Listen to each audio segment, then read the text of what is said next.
here. It's big, and it's closer than you think.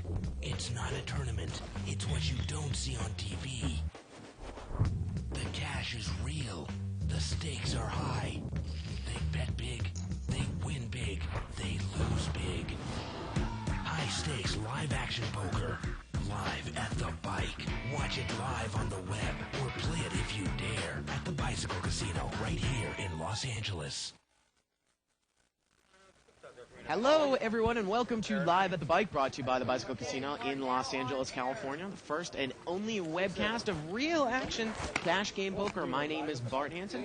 I'm here with Dave Tuckman. It's Thursday, and we're going to be playing a little $80 2-2 blinded no-limit hold'em. Now, it's not going to have the kind of the size of pots that we saw last night, but it's still chock full of action.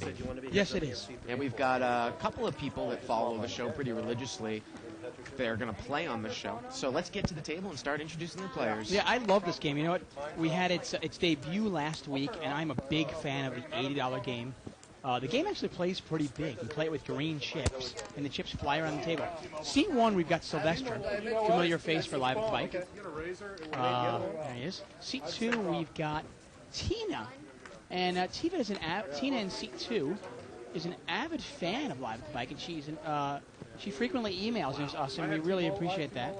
Seat 3, we have Jay Siegel. Good old Jay. Seat 4, we've got Richard. And, yep, there he is, Dickie Boy. Yeah, Richard's played all games at all levels. I've seen him in the bigger games than this. 500, up to 500. I've seen him in 1,000, too. Seat 5, we've got Jeff. Ooh, Jeff, the sucker guy. There he is. Seat 6, we've got Jerry. Jerry also will play all sorts of games. Yeah. We've seen him in the 3 to 5 game, 200 game, and obviously in this $80 game. Seat 7, we've got good old John. There's John. Yeah. And seat 8, we've got John C. And he is 2+2 or Death Valley. Yeah, Death Valley and 2+2 is out of New York, I guess. Yeah. Out here from New York to play here. I think he said he was going to play tomorrow night as well. And seat 9, we've got Serge. I want to apologize to Serge, actually. We mispronounced his name all show last week, calling him anything from Sergey to Sergey. It's just Serge. Okay. So we'll get that right today. Looks like one of the first hands here, we have an all-in. Looks like pocket 4s against an ace-king, I believe. Well, pocket 4s are ahead. Snap! I can't see it. Pocket 4s are going to win. Yeah. And that was Serge. Congratulations. That I believe, well, maybe not. That's Sylvester. Yeah, actually Sylvester there. So maybe he didn't have pocket 4s. Looked like he did. But anyways, we're going to get into the first hand right now. Now, these chips are $2 chips, Dave. The green chips are $2 chips. The blinds for this game are 2 and 2. 2 in the small, 2 in the big. So you get 40 times the big blind. Obviously, this is a form of restricted buy-in. No limit hold'em.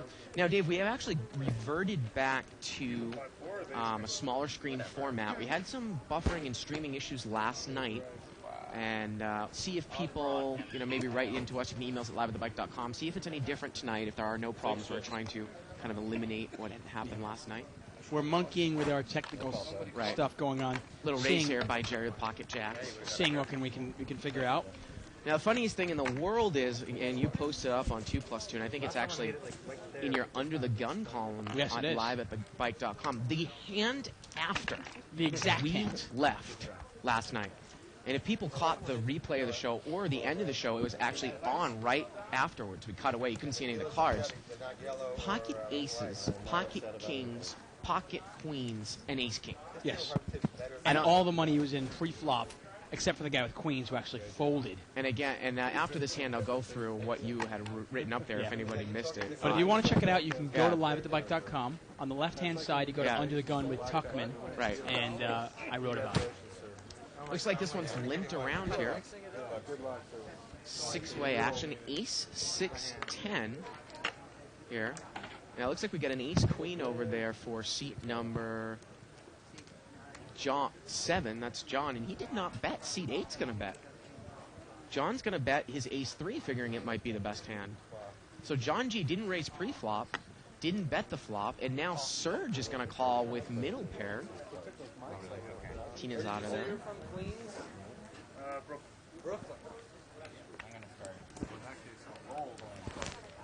And a check call here by John in seat 7. turn here is a 6. And it's going to go check, check here. John C. check right behind John. And the river is a 6, and this one's going to get chopped up. 6 of diamonds on the turn, 6 of clubs on the river. And John G. is going to make a bet here, and it's a... Wow, look at this. John C. is going to raise. 32. I pulled my full house, by the way. Wow, but I mean, can Ace Queen get away from this? Can you put the guy in a 6 and throw it away? Yeah, again, the river is a 6. Yeah, I know. Yeah, and he's going to make the call. 2 full houses here. I like the raise. Yeah,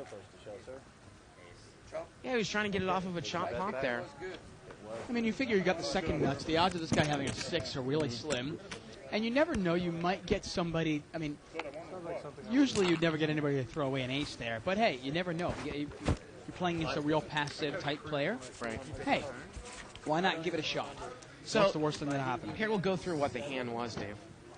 Alan was under the gun with kings, and he limped in. Eugene, out of seat 2, I think made it 400 to go with queens. Yes. Big raise. Barry had, in the small blind, had ace-king offsuit.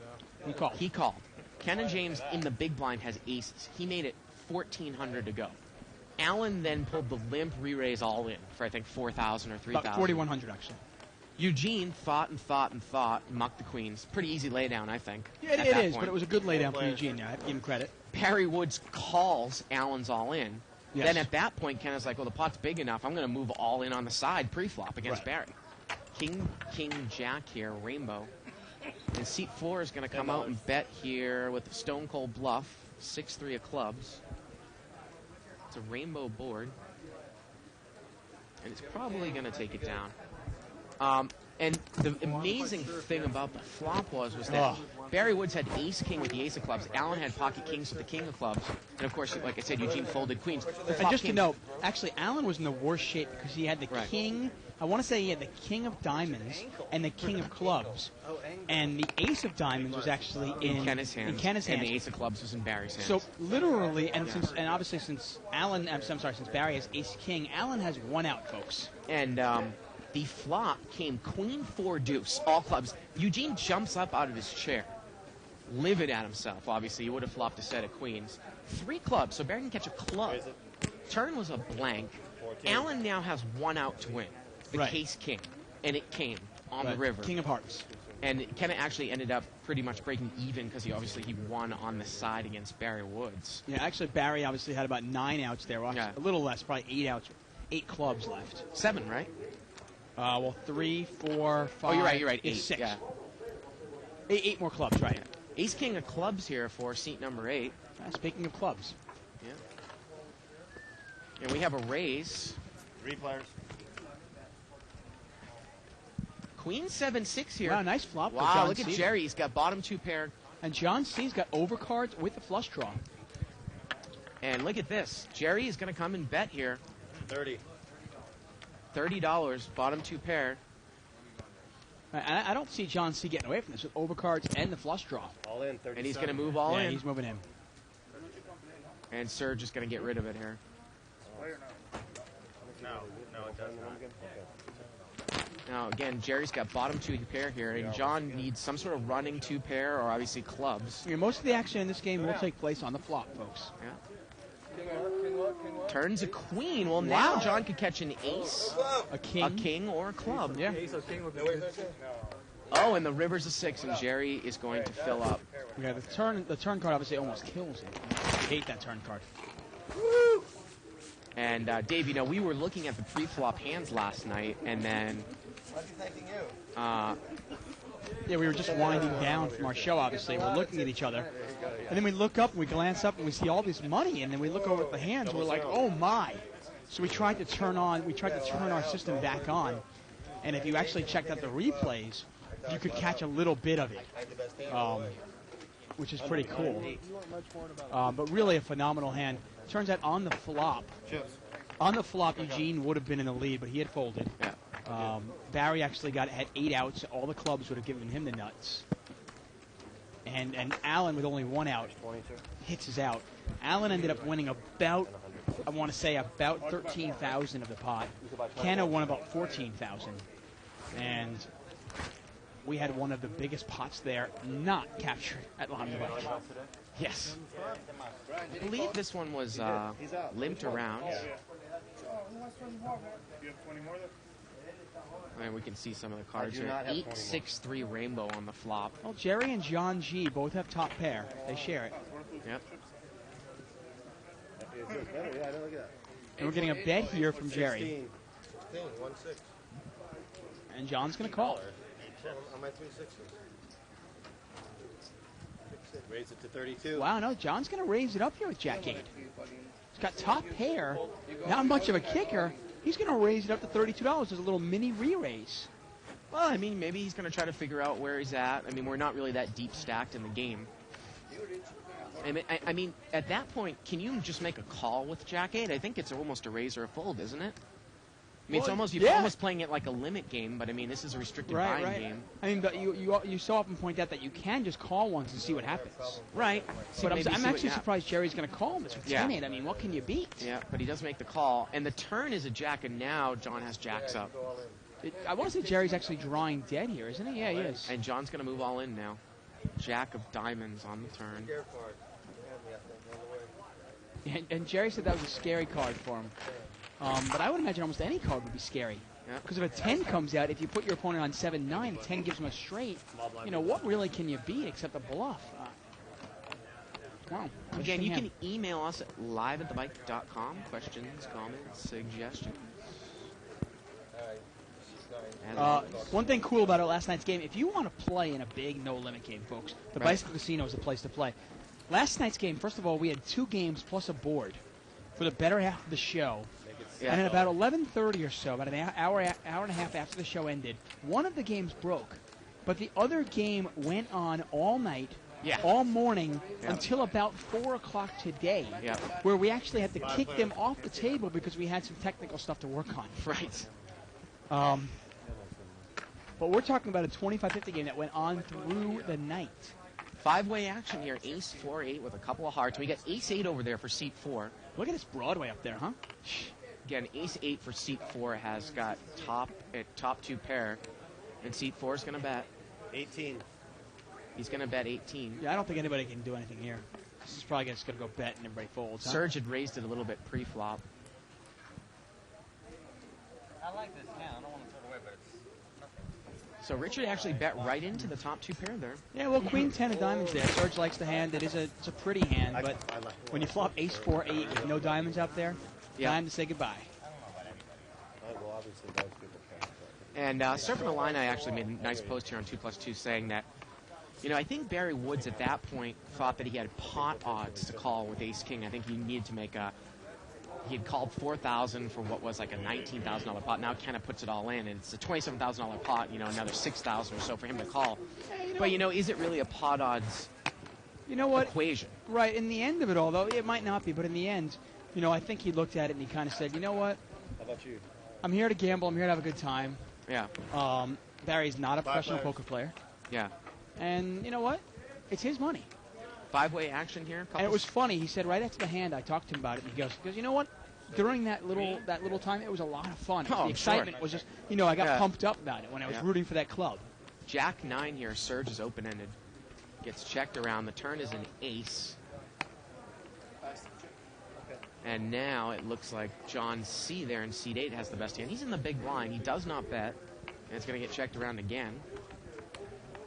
And the river here is a 7. And look at this, Jack 9. Surge in seat 9 has made the nut straight. $6 bet. And John C's going to throw a little blocker bet out here. It is a third spade. And I'm sure that he's not going to take any heat if Surge raises. Will Surge raise with 3 spades now? Well, I mean, Jack 9, it's actually not, it's not the nut straight. Obviously, Queen Jack would be the Right. nut straight, right? Yeah. You're right, it's not the nut straight. You're right. And he's going to take it down. I mean, it's funny, in a real deep no-limit game, Jack 9 is almost just a bluff catcher. I mean, You don't think somebody- depending on how the action goes. You don't think somebody might bet aces up there at the end? No, yeah, no, they Yeah. definitely would. I'm saying, depending on how the action goes, you could raise it up. Yeah, yeah. But I'm saying if you have Jack 9 in that case, let's say you're don't wanna real take a deep. lot of heat. Yeah, and somebody, let's say you bet, you raise them, and they Right. re-raise you, you don't like Jack 9 anymore. Right. Happened last night, actually. I was playing in a 500 game right after the show, and I have king queen, right? And the flop, sure enough, comes out 10 jack blank with 1 heart. The turn brings out a heart, and then the river brings out runner hearts. But it also brought out it gave me the nut straight. Yep. And I made a bet into an opponent, and the opponent raised me. And I hated my nut straight there. I was like, oh man, this guy made runner hearts on me, didn't he? Got a raise here by seat 5. He's going to make it $10 to go. He's got ace jack of diamonds. Seat 7's going to call with a king 10 offsuit. Seat 9 is in there with ace 7 of hearts. Being very quiet. And we're going to see 3-way action here. It's a $30 pot pre-flop. Here we go. 10, 7, 5. Looks like king 10 has the best hand right now. Let's make it pot for some. All clubs on board. And it gets checked to John G, and he's going to bet here with top pair. 26. Time. Yeah. Now, Tina is not in the hand. The other hand is ace 7 of hearts in seat 9 26. for Serge. I guess I'm a big fan of the play at this table. We saw it last week. These players play it really straightforward. They bet their hands. Yeah, Serge's not going to get involved here with middle pair with no club. And John G's going to take it down again with the best hand. Yeah. There you go. Well, why not on the button bet top pair?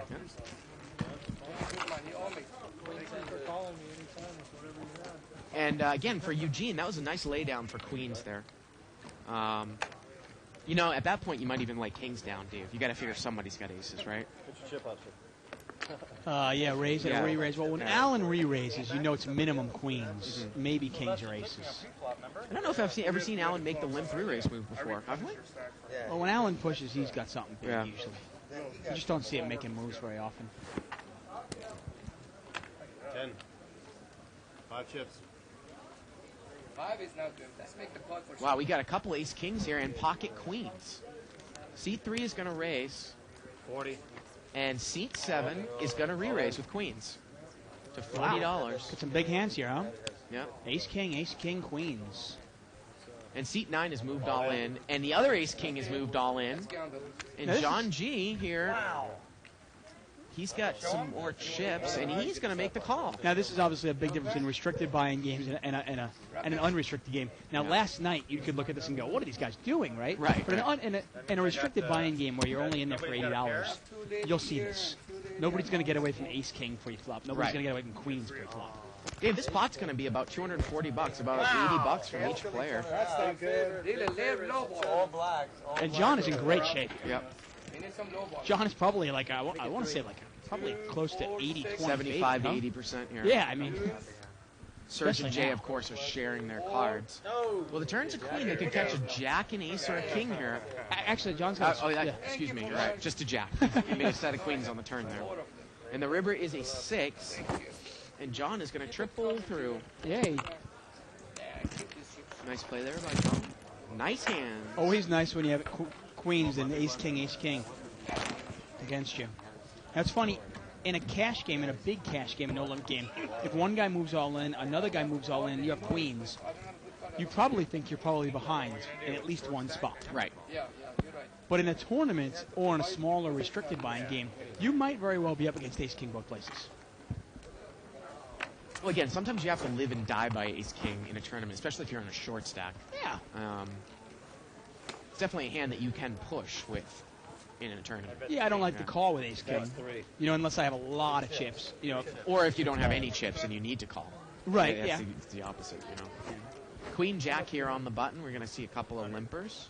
But I have no problem pushing with ace-king in a tournament. That player. fold equity is huge, especially in tournaments. Surge raised here from the button, and we're heads up. Jeff against Surge. Here we go. And Surge has got a gut shot. Now, Jeff has top pair here, ace, king, 8. And those with a live ace. king? Jeff checks. See what Surge is going to do here. 12. I assume that Surge, he's playing money behind. I think you can rebuy for $120 in this game. Hold on, here's your chips. But he's playing 100 behind. Put 3 up there really quick. I mean, this game plays much bigger than the 100 game, don't you think? And how much you Surge is putting in the $12 yields from the pre-flop raise, and he's going to bet the flop, it looks like. 7 more chips. All in. And look at this, Jeff check raises all in here with ace 10. Wow. All in, putting the pressure to Serge here. And Serge cannot call this, obviously. He's got a gut shot. You know, it's funny. We got into some hand analysis. One of the hands last night, Dave, where Abo check raised George Georgian with 7-8 of clubs, and, Right. and George had pocket aces on the button. I think the flop was Queen Jack 10 with 2 clubs. And I went on and I asked George after the hand, and I said, well, Abo had told him what he had, and I said to George, I said, you know, would you lay down kings there? Obviously, you're not going to lay a set down. You're not going to lay ace-king down there. Would you even lay down aces with the ace of clubs? And he 16. said no. Which He even wouldn't lay makes down it, 8. Well, I don't think. Oh, I'm sorry. Go ahead. which even makes it more, makes me think more that actually it was not a good check raise by Avo. Now, you said, well, if you're a good enough poker player, you can put a guy on a specific set, a specific hand, but I just don't buy that. Right. I mean, you're going to tell me you're going to put George on 2 aces without the ace of clubs. You know that he doesn't have the George, ace of right? clubs. Does George say? George said he calls with kings. Yes, he did. Now, I don't know, you know, who knows? If Richard's going to bet here. He's got pocket 7. Ace queen. Ace queen obviously is not going to call it.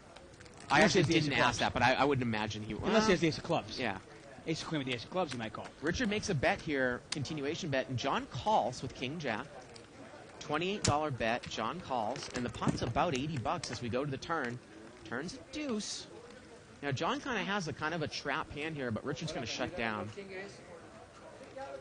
And now he bets as it gets checked to him. No more than 40. And you got to look at the 46. board here and look at the, you know, how advanced a player is, Dave. I mean, would this guy bet a draw here on the turn? I mean, 7s, you've got second pair to the board. I mean, wouldn't you kind of easy to put maybe the guy on a king, maybe a weak king here? Yeah. Yeah. The other pair of deuce play. I mean, again, this is partly a strong move by John on the flop because, I mean, if you just call the flop, you know, maybe on the turn you can get a guy off of queens or jacks there, right? Just by betting. Yeah, no, Yeah. you can definitely make that move in this game, but you've got to realize that most of these players aren't going to be bluffing. We're not going to, you know what I mean? Right. No, I'm just saying like in a deeper Yeah. game. Now, I'm just trying to think.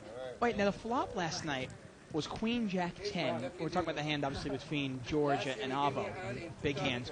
And if you missed that hand and you missed the rest of that great show, you can subscribe to the archives. That's right. Click on the on-demand banner, upper left-hand corner of your screen. It says archives at liveatthebike.com. Check it out. And you can check out that show. And every other show that we've ever done. on Yeah, the oh, show. man. Almost a year now. Yeah, we've got Has it been a year? Almost a year. Our year anniversary is coming up. Now it's 29,000. Pocket 9s here for Death Valley 2+2 are over in seat 8. It's kind of race. Make it $8 to go. Richard's going to call. Now, he was telling me, this is John C., that he thought that tonight's game was a 5-10 no limit game. We used to do that game on Thursdays, but he's going to play tomorrow. He's Okay. in town from New York, so. King 10-5 here, and Richard's got a diamond draw and a straight draw. And John's going to make a continuation bet here. King 10-5 with 2 diamonds. Richard's hand's big enough here to make a move. Any jack gives him a straight. Yep, and he's going to move all in. He check raises all in. And John C. quickly gets away from it. So as you were saying about that hand. I was saying, now, my question is, do you really think if he has 2 aces with the ace of clubs? Because I was thinking, for some reason, when you said that, I was like, oh yeah, there are 3 clubs out there. Of course he's going to call with the ace of clubs. Going, wait a second though. Really? If it's if he has the ace of clubs, he's going to Right, call? well, that one in itself, he said he would. I don't necessarily know if I would. I mean, I don't know how much actually added That's what I'm value saying. I mean, the if you're ace of clubs. if you're going to throw away 2 red aces, what is Right. it? What is the of ace of clubs going to really do for you? I mean, you think it might come run a club? Just one, little thing. But again, though, I look at the range of hands, and still possibly that he might only lay down aces there. That's it. Yeah. He's not going to lay down kings. Obviously, he's not going to lay down ace-king or whatever Broadway set he might have. He'll lay down 9s. 9s and aces, right? He'll lay down 9s, he'll lay down aces. And George He'll lay Georgian- down ace king. He might lay down kings. Well, he might. But now I was going to say, is George Georgian is not the type of player normally that's coming in with raises from the button with something like, say, deuce 4 suited. I don't Oh, usually right. see that. Right. And, his flop bet would indicate that he had probably a big piece of that. George also isn't going to bet $1,200 into a board there when he's got 5-6 suited to 3 people. It's just not his style. Right. So we take a look at our beginning chip count here.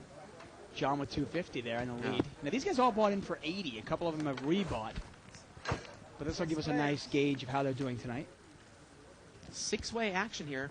And look at Well, that. there's the flop. Look at that Exact flop. Queen exact Jack flop we're 10. talking about. And if anybody was wondering exactly what happened, it was Yeah. two-handed. This was the exact flop we saw last night. Yeah. One player had 2 red aces, and the other player had 7-8 of clubs. Yep. And the 7-8 of clubs check raised him to $3,000, and the guy with 2 red aces threw it away. John is bet here with King 10, pair, and he's open-ended. And John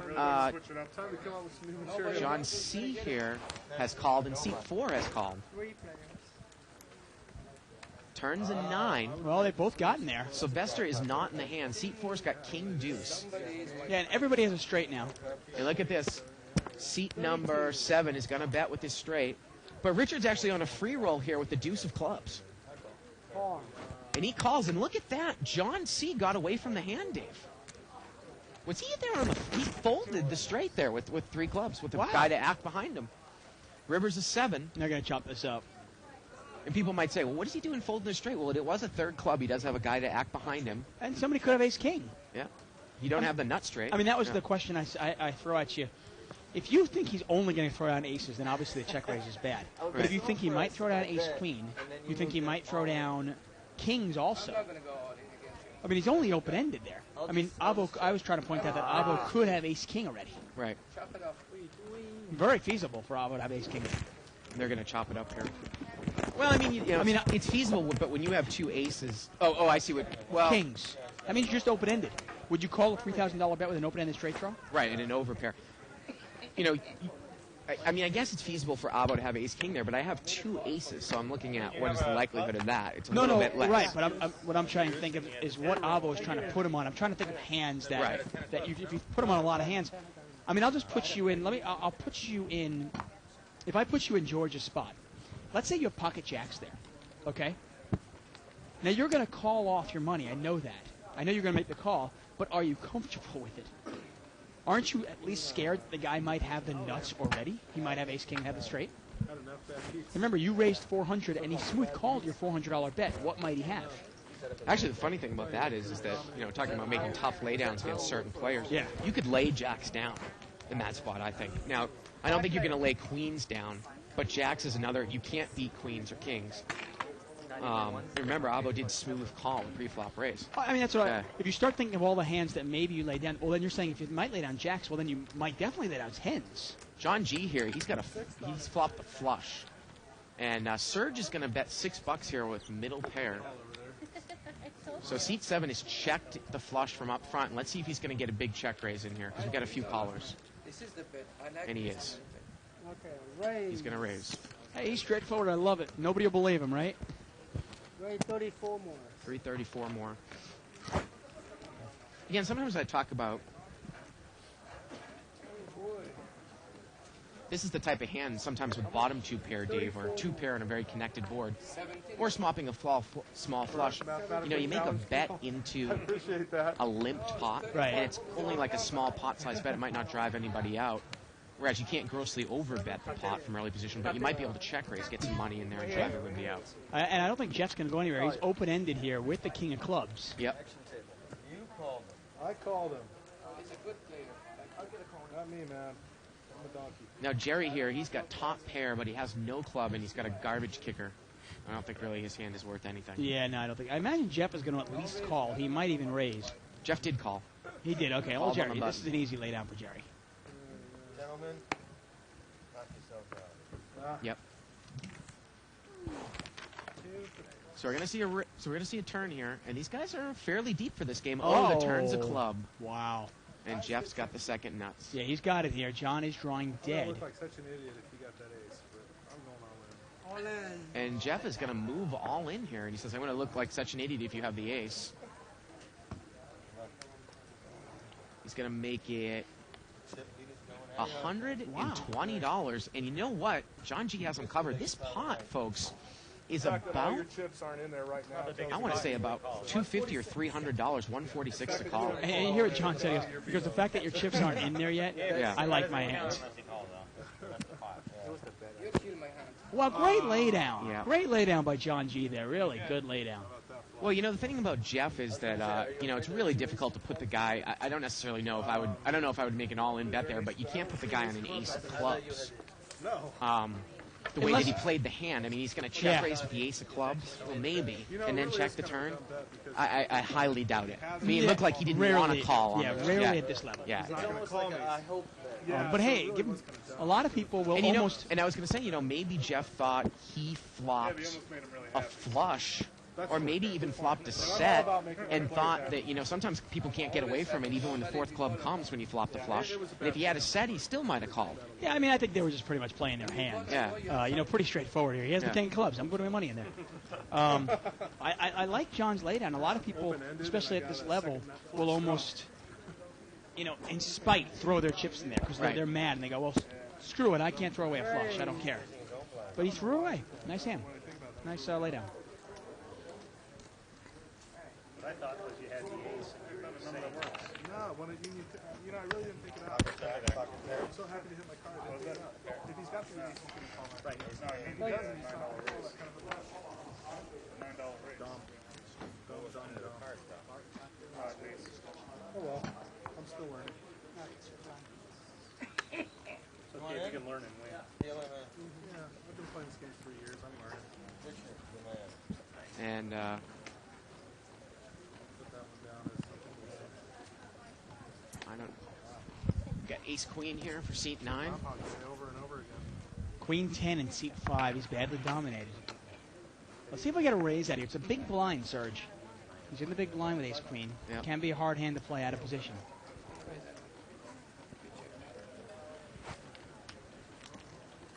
Six players. 6-way action. Yeah, he decides just to take it that way 6 ways. 8-3-7 here with a couple clubs.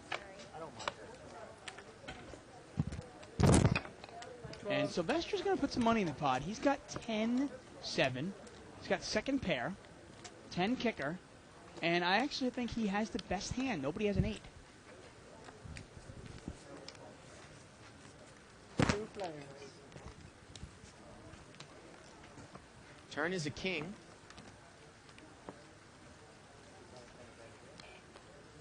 Sylvester's going to bet again 24. here. He's going to bet 24. Flash draw. No.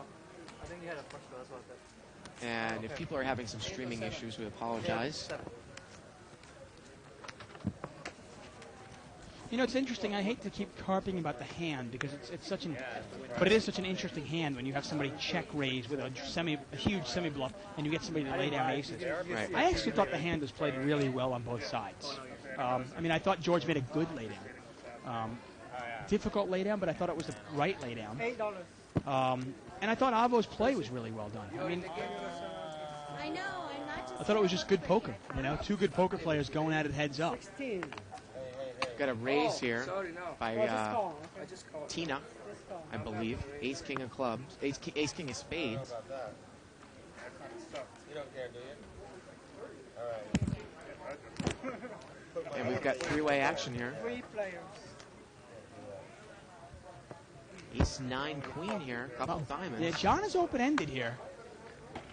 Tina's got top pair. Let's see if Tina bets enough here. The pot is already about $20, folks. Maybe $24, actually.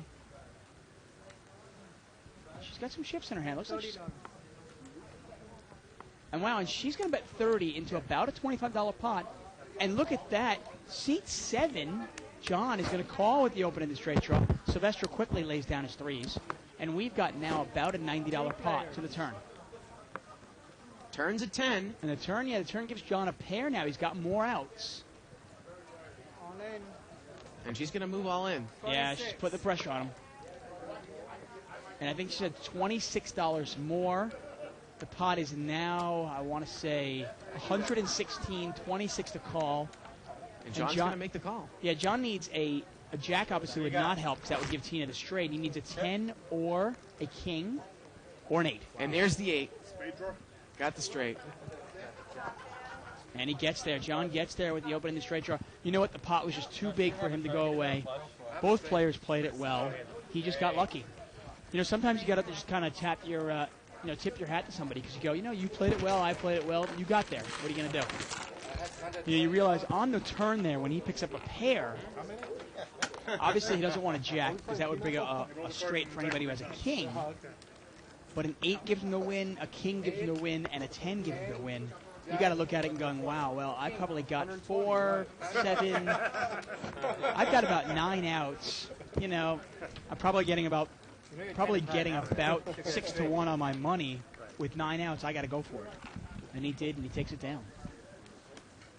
And oftentimes, sometimes I get emails or I get private messages on the 2+2 board where somebody goes, well, I did this and I did this. What did I do wrong? And sometimes all you can say is, you didn't do anything wrong. You just got unlucky. 5 players. 5-way action here.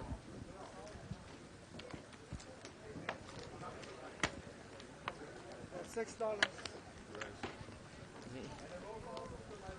King deuce 4 here with a couple clubs. Right, 18 more.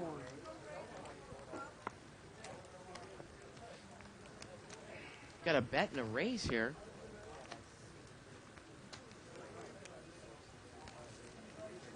So we had a little bet and a raise, and King 7's going to get off of it. You're so tough, I can't leave it to you.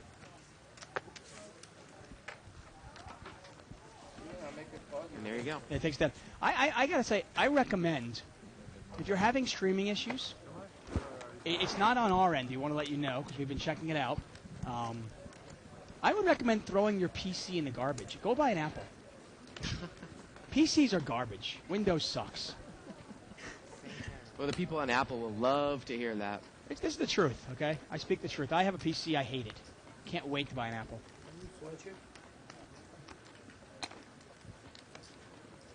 Sometimes the best thing you can do, obviously, if you're having streaming problems or anything with your computer, and I heard this from our own technical staff, is just turn the darn thing off and start it over. 6-way action here. 10-8 deuce here with a couple spades. Wow, what a flop for seat 9. Top pair and a spade draw. You took it last 2 times. $12. And we got a $12 bet here by seat 7. Well, Jay is Ace open-ended, 8. Is it open? and he's got a backdoor heart draw. I don't think Jay is going to... Well, Jay folds. Wow. So Serge is in there, 7-10 of spades. Wow, and Jay laid down Jack 9 just like that, huh? Turns a 3. We got to see the open air. This guy coming And Serge is in great shape here. And it went check, check, and the river's a 5. And now Serge is going to bet the river. Yeah. With the 10. Bets $12.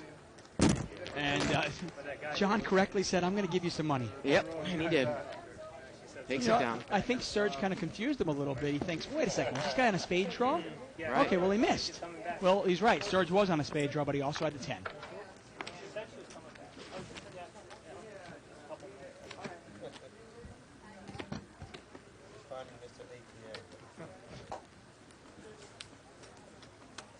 I mean, the one thing also, I mean, I see Baron Wenger Toth. I have a lot of respect for him. And I see you obviously are, I know, siding with him when we're talking about the 7-8 of clubs versus the pocket aces hands.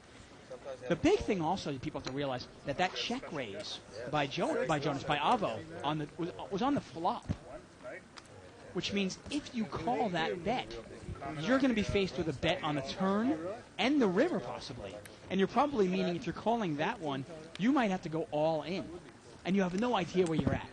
Oh yeah, he's very good. Two players.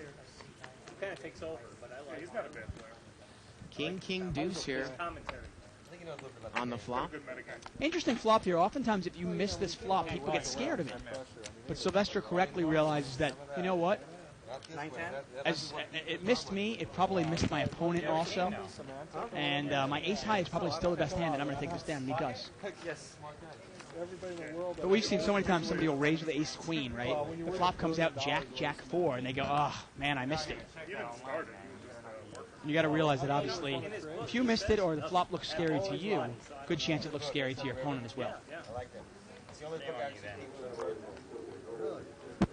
Yeah. I like those. Ace queen offsuit here for seat 3. $10. Got a raise here to $10. Harrington. That's one of them. He was a super on. No, Pat Harrington was a super. And we got a call here by seat 5. One day at a time. But man, you know it. You're not that old, and you know all this. 5 players. Great stuff. Yeah. TV Land. Flop comes queen 5. Wow. Two people have trips, ace queen and queen 10. Yeah, John is in bad shape here. Whoa. Yep. Yeah, he's in really bad shape here. John with trip queens with a 10 kicker. Jay has got the queens with the ace kicker. Jay's going to bet. Oh, man. Now, this game is probably not big enough to get away from trip queens. But we talk about this in the big game all the time, where you got to be wary if you have trip queens and you don't have a great kicker. You got to be wary that your opponent might have you beat. Yep. I mean, you look at a board like this. You know, what are you getting called by? And John here is going to call. So look at, I mean, Jay bet right out with the trip queens. Yeah, John just calls here. Yeah. You Probably know, thinks he's trapping him. Yeah, well, Jay's got to realize, wait a second, what is this guy calling me with? Good, he Turns an probably eight. has a queen also. John checks. And a $60 bet here by Jay. Well, And let's see he's what not John's slowing gonna do. down here. I mean, does John think he's making the trap? Or is he concerned about the kicker? Well, we saw him lay down a flush before. I got to give him credit for maybe knowing that he might be beat. What do you want to do with those chips? Take everything, all in. No, he thinks he's got the best hand. Yeah. I mean, ace-queen is going to call. Yeah, and John, Yeah. and the rivers are 7 here, and they both have trip queens, obviously. Yeah. But Jay's ace will play. It's your best 5-card hand, folks. So it's trip queens, ace 8, or trip queens, 10-8. And obviously Jay's ace plays. I have the best hand. You paid him? Yeah, and rarely will you see in a restricted buy-in game, even the $200 game, actually I'll say even the 3 to 5 game, rarely do you see somebody get away from trips. But you've got to realize if you're in a big game, we saw Yoshi Nakano make a great laydown one day. I don't even think he even got involved. We saw him in the big blind with Queen 5 one time. The flop comes out Queen 9, or Queen 8. There was a bet, a call, and Yosh just threw away his trip queens, figuring that somebody had a queen, and he was beat. And he was right. C3 takes over some money now. Good hand. Nice flop for you, isn't it? Pocket queens here for seat 3. Look at that. 9-10 suited for seat 9. The ladies have been good for Jay tonight, huh? Yeah. He wins with 2 ladies before. Does a little menage a trois. $12. And a $12 raise 12 by seat 3. Menage a trois. 12 chips? Man. He says 12. Oh, no, I said I'm sorry. Where was I? 6 chips. Daydreaming. I was. Seat 7's going to call here with ace 8, and Serge calls. Players.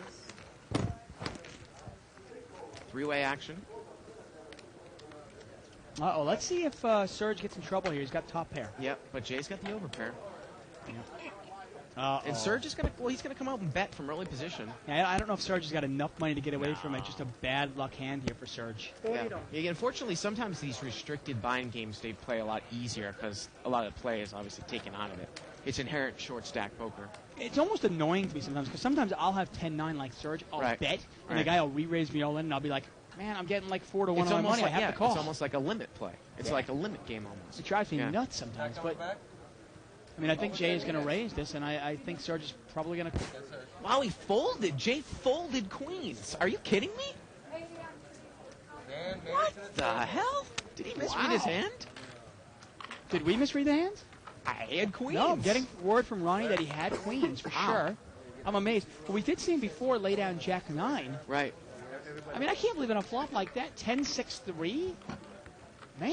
I laid down the best hand for you. Jay said he laid down the best hand. To add insult to injury, I think that guy's going to eat our tootsie. Pair? Of? Doesn't matter. Man, I'm shocked. Blankets. No, it doesn't matter. Thanks for asking and reminding me.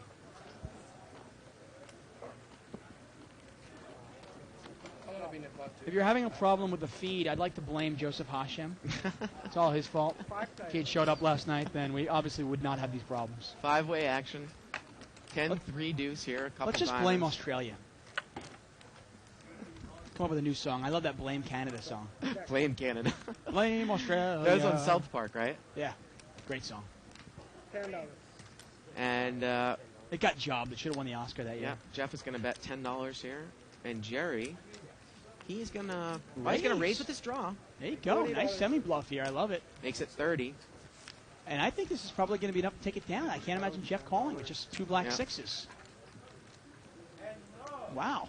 Great play here. We don't even see this at the big game sometimes. It's one of the reasons why you want to raise with your semi-bluff sometimes. You can get a hand that's not necessarily a great hand, but better than yours out. Great play by Jerry. Obviously, pocket sixes were the best hand at that time. Yeah, exactly. Yeah, there you go. And a favorite over King 5 of diamonds. One of those was correct. Got a new player coming into the game. Seat 2, look at it, it's Dan. Dan the man, quick. Boy, I see more and more people moving from stud high low to no limit hold'em, Dave. This is about the 5th day in a row I've seen Annie playing no limit hold'em. Yeah, And she was primarily just a limit hold'em player. What's her story? She says that she doesn't like the game. It was just that the limit games, there was nothing for her to play. So.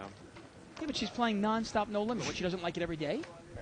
I mean, I think there's a little more to that. Jeff limped in here with pocket 9s, and we got 5-way action. And look at this, he flops middle set here. See if anybody has anything that gets him into trouble. Yeah, I don't see anybody with a jack. And it gets checked over to seat 7, and he's going to bet with middle pair. He's got 9-3 of diamonds. Well, that was a case 9, huh? Flop once again is jack 9 deuce rainbow. No, you and I have not tangled yet. Is a 9 good? Well, John actually asked him, is a 9 good?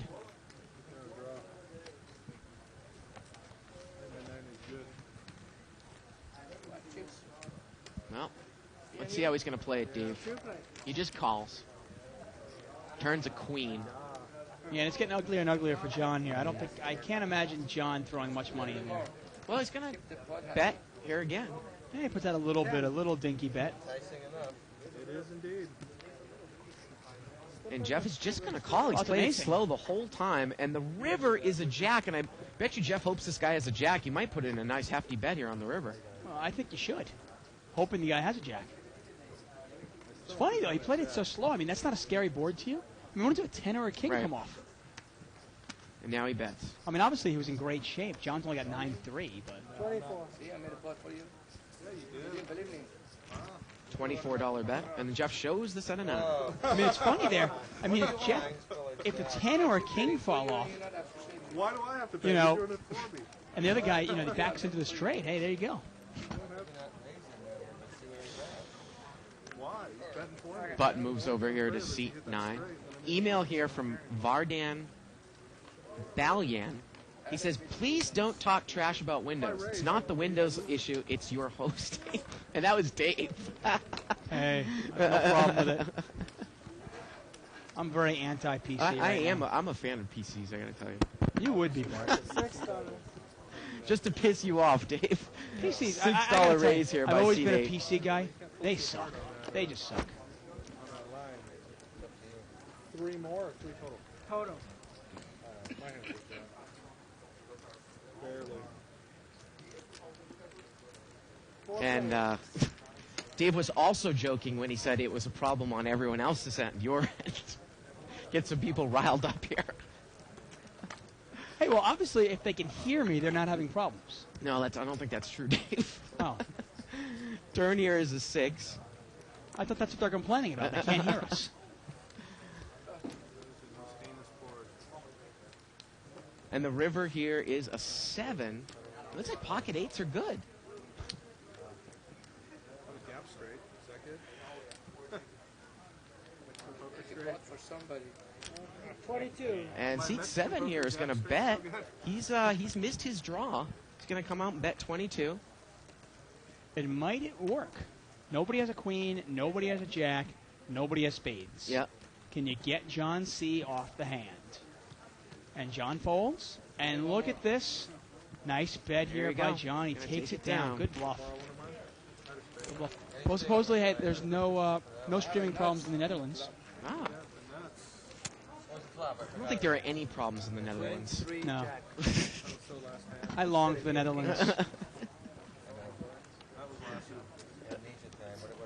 With your wooden shoes, you fine Dutchman.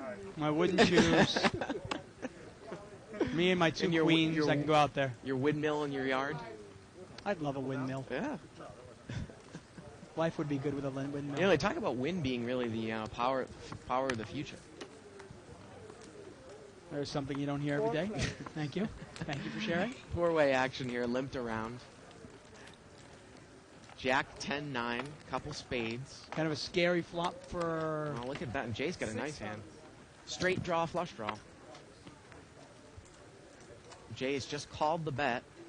Yeah, Jay's actually got an interesting hand here because he's actually got an open-ended straight draw, but if a queen were to come off, you know, he's got the king end of it. Right.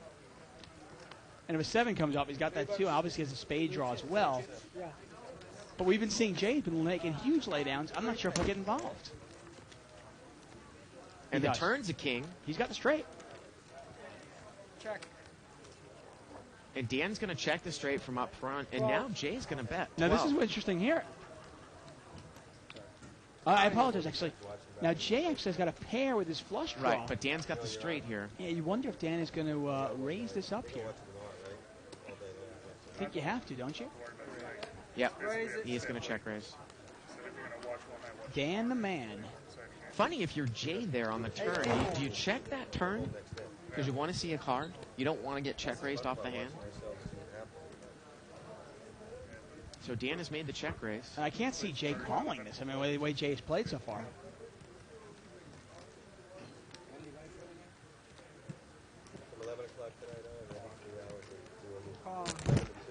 Hey, look at that. He's going to make the call. And the Whoa. river is a queen, and a straight plays on the board. Wow, what a beat. There you go. Hey, but can you bet him off the hand here? No, they're just going to check it down. You know, it's funny. Normally, like, let's say it's an 8 high straight on the board, right? It's really, really difficult to get somebody off the hand. But in that case, any ace gives the higher straight. Might you be able to get somebody off the hand? And it looks like now, suddenly, it looks like now we're getting some word that the streaming problems are over, whatever they might be. Yeah, you know it. Button moves over to seat 2.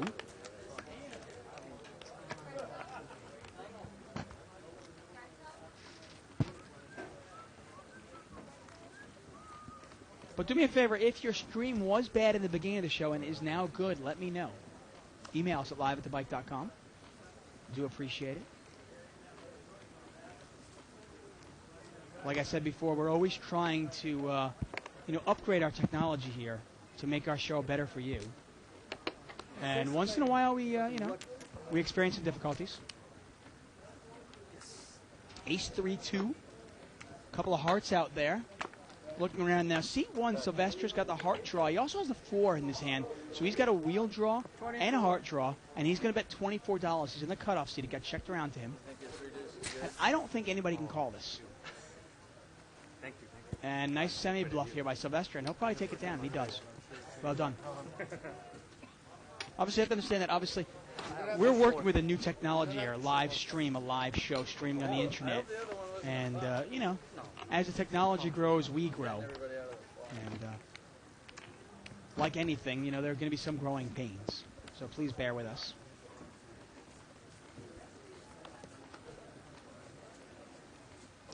Once again, we're live at the bike, folks.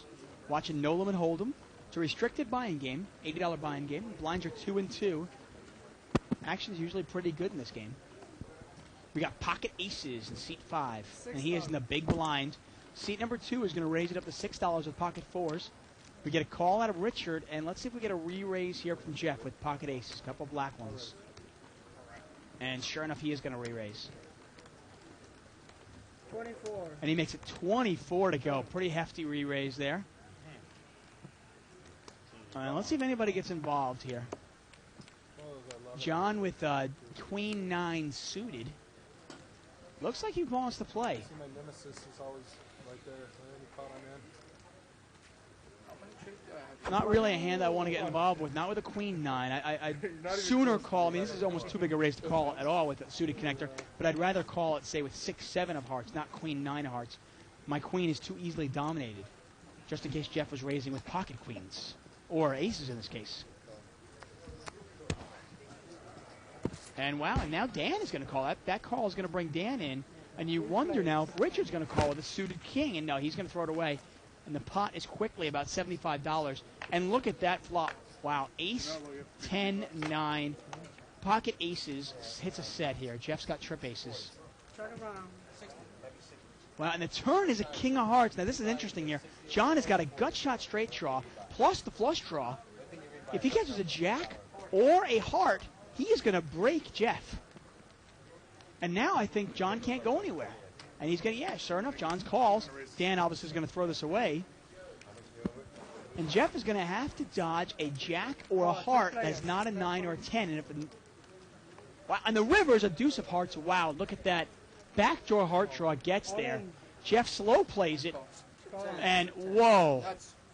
Oh, man, look at that. And that's what sometimes happens. You slow play your aces, trying to get action. You know, desperate for somebody to get action. You know, and then somebody picks up a draw, and then you get sucked out on. You know, and obviously John still needed to catch a card on the river. You know what? As soon as that king came out, I thought I played that pretty poorly. And John is actually admitting, he goes, you know, I played that poorly. Sometimes you got to be content in this game just to take down a small pot.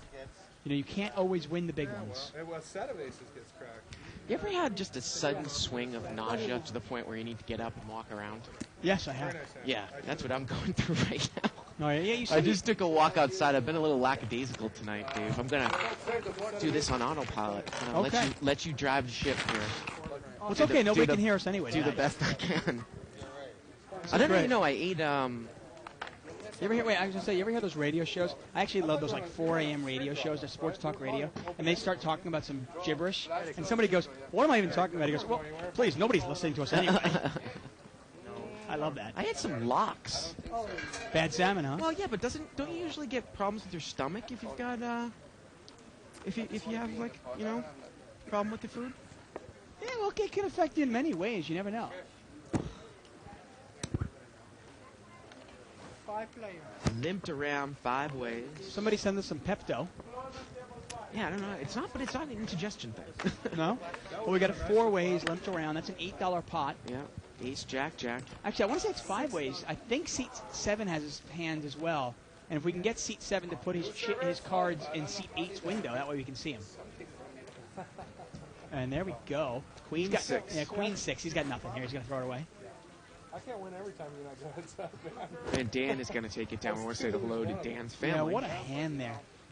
You know, we see it so many times where somebody hits a set or flops the nuts, and they want to slow play it so they can win a big pot. And you've got to realize that sometimes, the big pots just aren't there for you. Right. You've got to be content just taking what's there. Oh, they have a pineapple cake. It's very delicious. What is it? Pineapple cake. It's delicious. I'll have it. Remember, for you to win a big pot, a lot of things have to go the right way.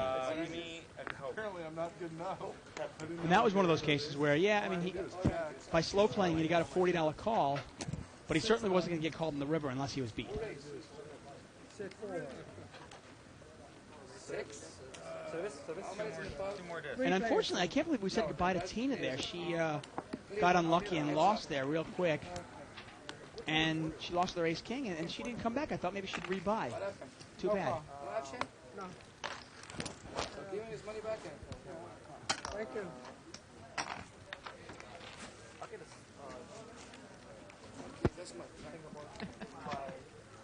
Man, I'm getting work. All these emails, people take their PC personal. Huh? Again, this is what Dave said. Email here from DK email. My PC worked fine on your show till yesterday and the first 45 minutes of today's show. Apple is for idiots and guys with BA degrees. Stuff your rude comments. It isn't good for PR. Dumb shits. Yeah, okay. Stuff it, Dave. Man, people take their computers personal, huh? It's funny, I know Isaac, who's our technical director, is a big fan of Apple. But then sometimes, Dave, when you spout out all the stuff about when PC sucks, I just kind of giggled sometimes in the background. Hey, anything to rile people up. That's what I'm here for. Heads up here, pot's $26. Queen, jack, jack out there. Both players have missed, and both players check. Turn is a 7, and unless John G bets this, well, look at that. He catches a 9 on the river. Yeah. And John is going to win this here with jacks and 9s. He says he has 1 pair. He actually has 2 pair, though. Jacks and 9s, the king kicker. And, Dave, I think that, I don't know if we've done something on our end, but it sounds like that the stream is back doing some... back, Richard. Oh, okay. So we did do something on our end. Did we? Okay. Yeah. Well, there you go. And You know, like I was saying actually while you were nauseous and you were walking around getting fresh air, I was telling people that, you know, streaming a live event on the internet is somewhat new. It's new technology. Right. And we're always tinkering with it to make it better. Yeah. You know, and obviously there are going to be some growing pains with this new technology. Well, and the great thing is that, you know, you know, for on Wednesday, I mean, that show was going to be absolutely incredible. And, you know, we can work these kinks out now. Yeah, exactly. We actually thought it might have had something to do with the widescreen format that we tried yesterday. New but camera. I don't think that's what it was. Yeah. So we'll figure it out. I mean, you can't ask me. I'm Right. I'm an IT idiot. I don't put them on the hearts. I think I told you at the other table, I hit some guy on the other table. I bought it straight. And Left up there, put it back to our flush on. Buttons moved over here to seat 7. Yeah, we get a raise here from Sylvester in seat 1, right? He made it $6 to go. Jeff called in seat 5. Sylvester raised it up with ace 10 off suit. Tried to buy himself the button. It didn't work here. Yeah. And he's going to see it in three-way action. He's in pretty good shape because both players have queen 8. Seat 5 and seat 7. He's going to try to buy himself the button under the gun. Oh, was he? Yeah. I thought for a second he was in the middle position. 6-5-4. I'm supposed to be the one that's out of it tonight, Dave. Well, it was funny. For a second, I actually thought seat 5 was the razor. It gets checked over here. And John's going to bluff at it, and he's probably going to take it down. Yeah, he's got a gut shot with overcards, and, you know, Jeff and John both had the same hand, but power position, John's going to take it down. John's on fire. I mean, John's the one player at this table so far we've seen capable of bluffing. Right. And he's a big winner so far. I mean, this is only an $80 game, and he's probably in there for, he's probably got well over $400 right now.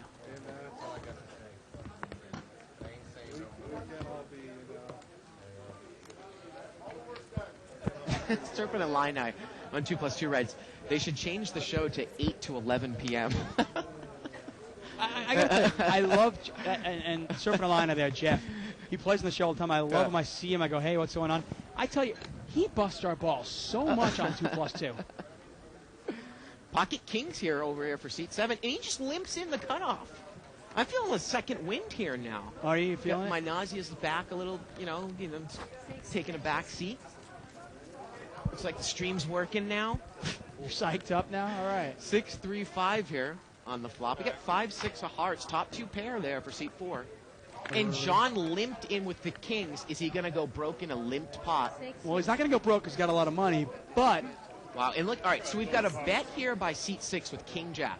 King Jack is bet as a bluff. Right. And John has raised. Right. He limped in with kings. Look at this board. And he's going to get killed because Richard over there in seat 4's got top 2. Yeah, I don't mind the raise here. I want to see where he's at. Now, when Richard re-raises all in, can you throw away kings?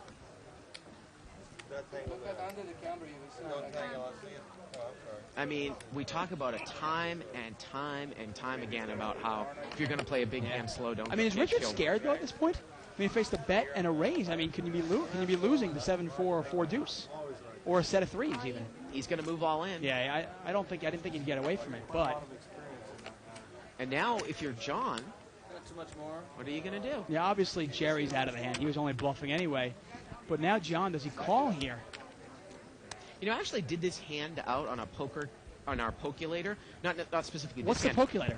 It's a thing at liveatthebike.com. You can check out your hand odds on. Wow. Now, I would say, not specifically this hand, but I wanted to figure out, because I didn't know the odds off the top of my head, and I wanted to know, what is 2-pair versus an overpair with 2 cards to come? What are the percentages? What is it here?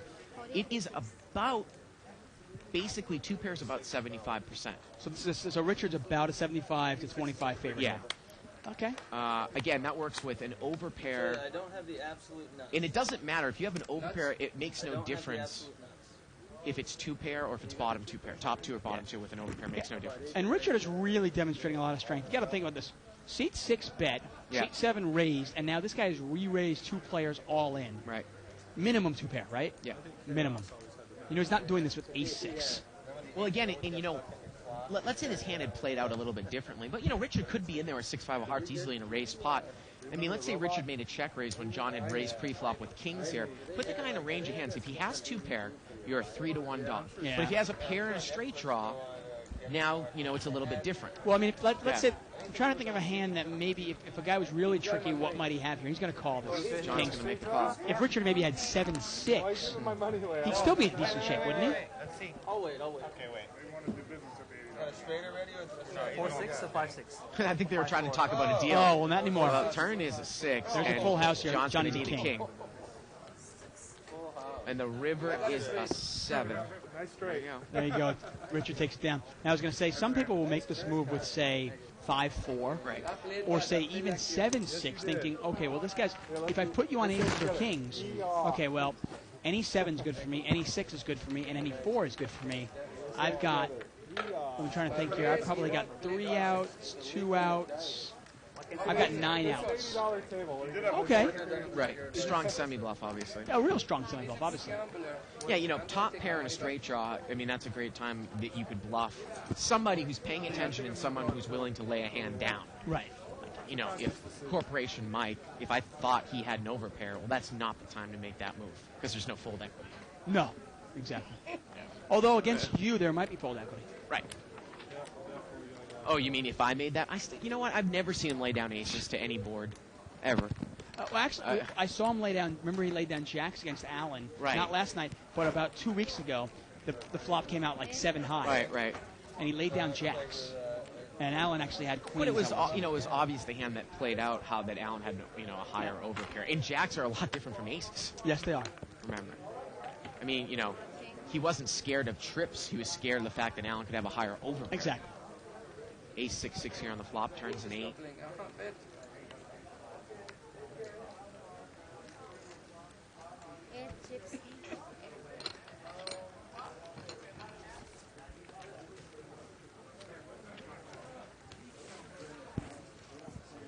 And there you go. And I just want to let everybody know, if you've had a streaming problem, please email us at liveatthebike.com, and we will give you a 110% refund for tonight's show. So just email us at liveatthebike.com, let us know you had streaming problems, and we will refund you 110% of the cost of tonight's show. And tomorrow night's free as well. We're going to throw that one in? Wow. Now look at this. Jay Ham. Look at this promotion. Jay Ham, who's the Dutchman here on 2+2, says, like Bart and David said, not a single problem in the Netherlands. Maybe we just see the problems because of what we smoke. We don't see the problems because of what we smoke, he says. I butchered it. I'm sure that's why we love flowers so much. Yeah. In the right state of mind, they're even more more beautiful. I think you can get magic mushrooms over there, too. What are you talking about? What are those? See, one's going to raise here to 10. Sylvester with a little suited connector on the button, 9-10 of diamonds, okay? And, wow, he's going to get called in 1, 2, 3, 4, 5 spots, so it's a $60 pot per flop.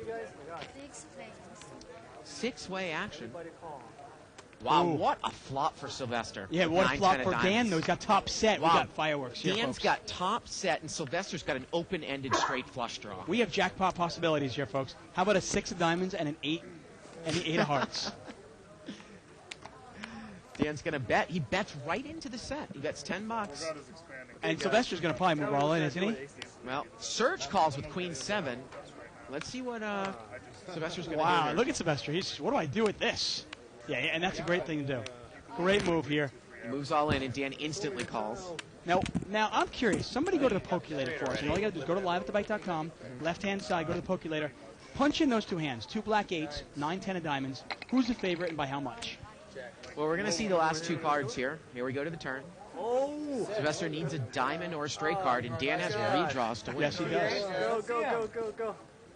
Turns a 4, no help. Obviously, Dan way ahead right now. And the river's a king. Dan didn't need to fill up. Sylvester whiffed totally. Yeah, Dan takes it down. Now, Sylvester, obviously, if you count all the outs there, he had 9 diamonds plus an additional 6 straight cards. That's 15 outs. Right. But like you said, Dan had a redraw to the full house. No, just an interesting little tidbit. Say that you were in a tournament for some reason and you got all in with 9, 10 of diamonds. And say someone had an underpair that was not connected to your straight, like pocket deuces or pocket threes. Right. You were like an 80%, even though pocket deuces have the best hand on the flop. Right. With 2 cards to come, you are about an 80% favorite to win the hand. 80%? Yeah. Really? Wow. You've got... Well, you figure you got 15 outs plus your pairs. Plus your overcards. 21 outs with 2 cards to come. Which I think actually is probably the most outs you can ever have is 21 outs Yeah. with on the flop. Yeah. 20 went out to the flop. Yeah, that's a lot of outs. That would probably make you about a 75-25, yeah. Well, it's like in Omaha. We always point out in Omaha, oftentimes you can have the nuts in Omaha on the flop And not be favored. You're and not losing. right Yeah. and be behind. I mean, Omaha's a crazy game. Pot when you limit talk Omaha, about yeah. high pot limit Omaha high. I mean, it's just You know, if you somebody's got got to know your draws. You have to know your odds. Yeah. If somebody's got a wraparound straight draw with the flush draw, And a set too. How about right, that? and you've got like let's say you have bottom straight, Right. and they have a wraparound straight to win it, a flush and a set. Right. They're a huge favorite. Right. Right. Over your nuts. Get a little raise here from Richard, a little sweetener, makes it $10 to go with pocket sevens. Jeff calls, John calls, John calls, Serge calls, and it's 5-way. This pot is $50, folks. 9-6-3, couple of clubs, and nobody has a 9. Couple of players, actually one player has a 6. John G has the best hand here, and he's going to check it. Actually, I take that back. I'm sorry. Seat 4, I thought he had pocket sevens. He actually has jack 7. Wow. That's not the one I want to see. And nobody has an ace here. John G in seat 7 still has the best hands. Yeah. With 5-6, but how does he know this? It's one of those times where sometimes if a blank comes out, I would bet it on the turn with 5-6. But then the ace comes out in a raised pot. You got to figure you're behind.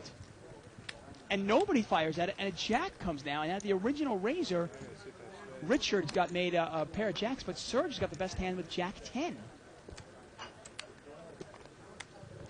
And this might check around here. Oh, we're going to see a bet here by seat 7. He's missed his draw, and he's going to bet. Well, actually, he's got a pair of 6s.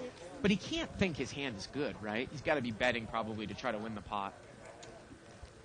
The pair of 6s. I mean, no one really showed any strength, so he's going to bet. Yeah, he wants to see if maybe you can get somebody off of a jack, I guess, but... Well, Serge has got jack 10. He also has a couple. He's got a player behind him as well. Yeah, I don't think both jacks are going to lay it down here. I mean, what was the bet, about 20?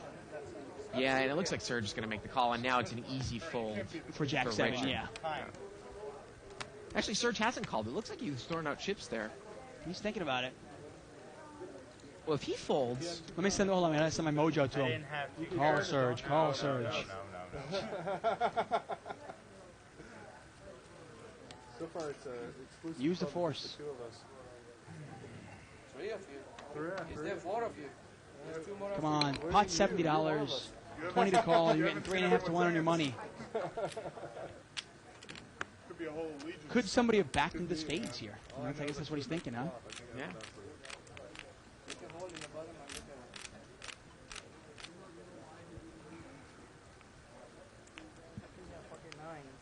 it. Still thinking about it.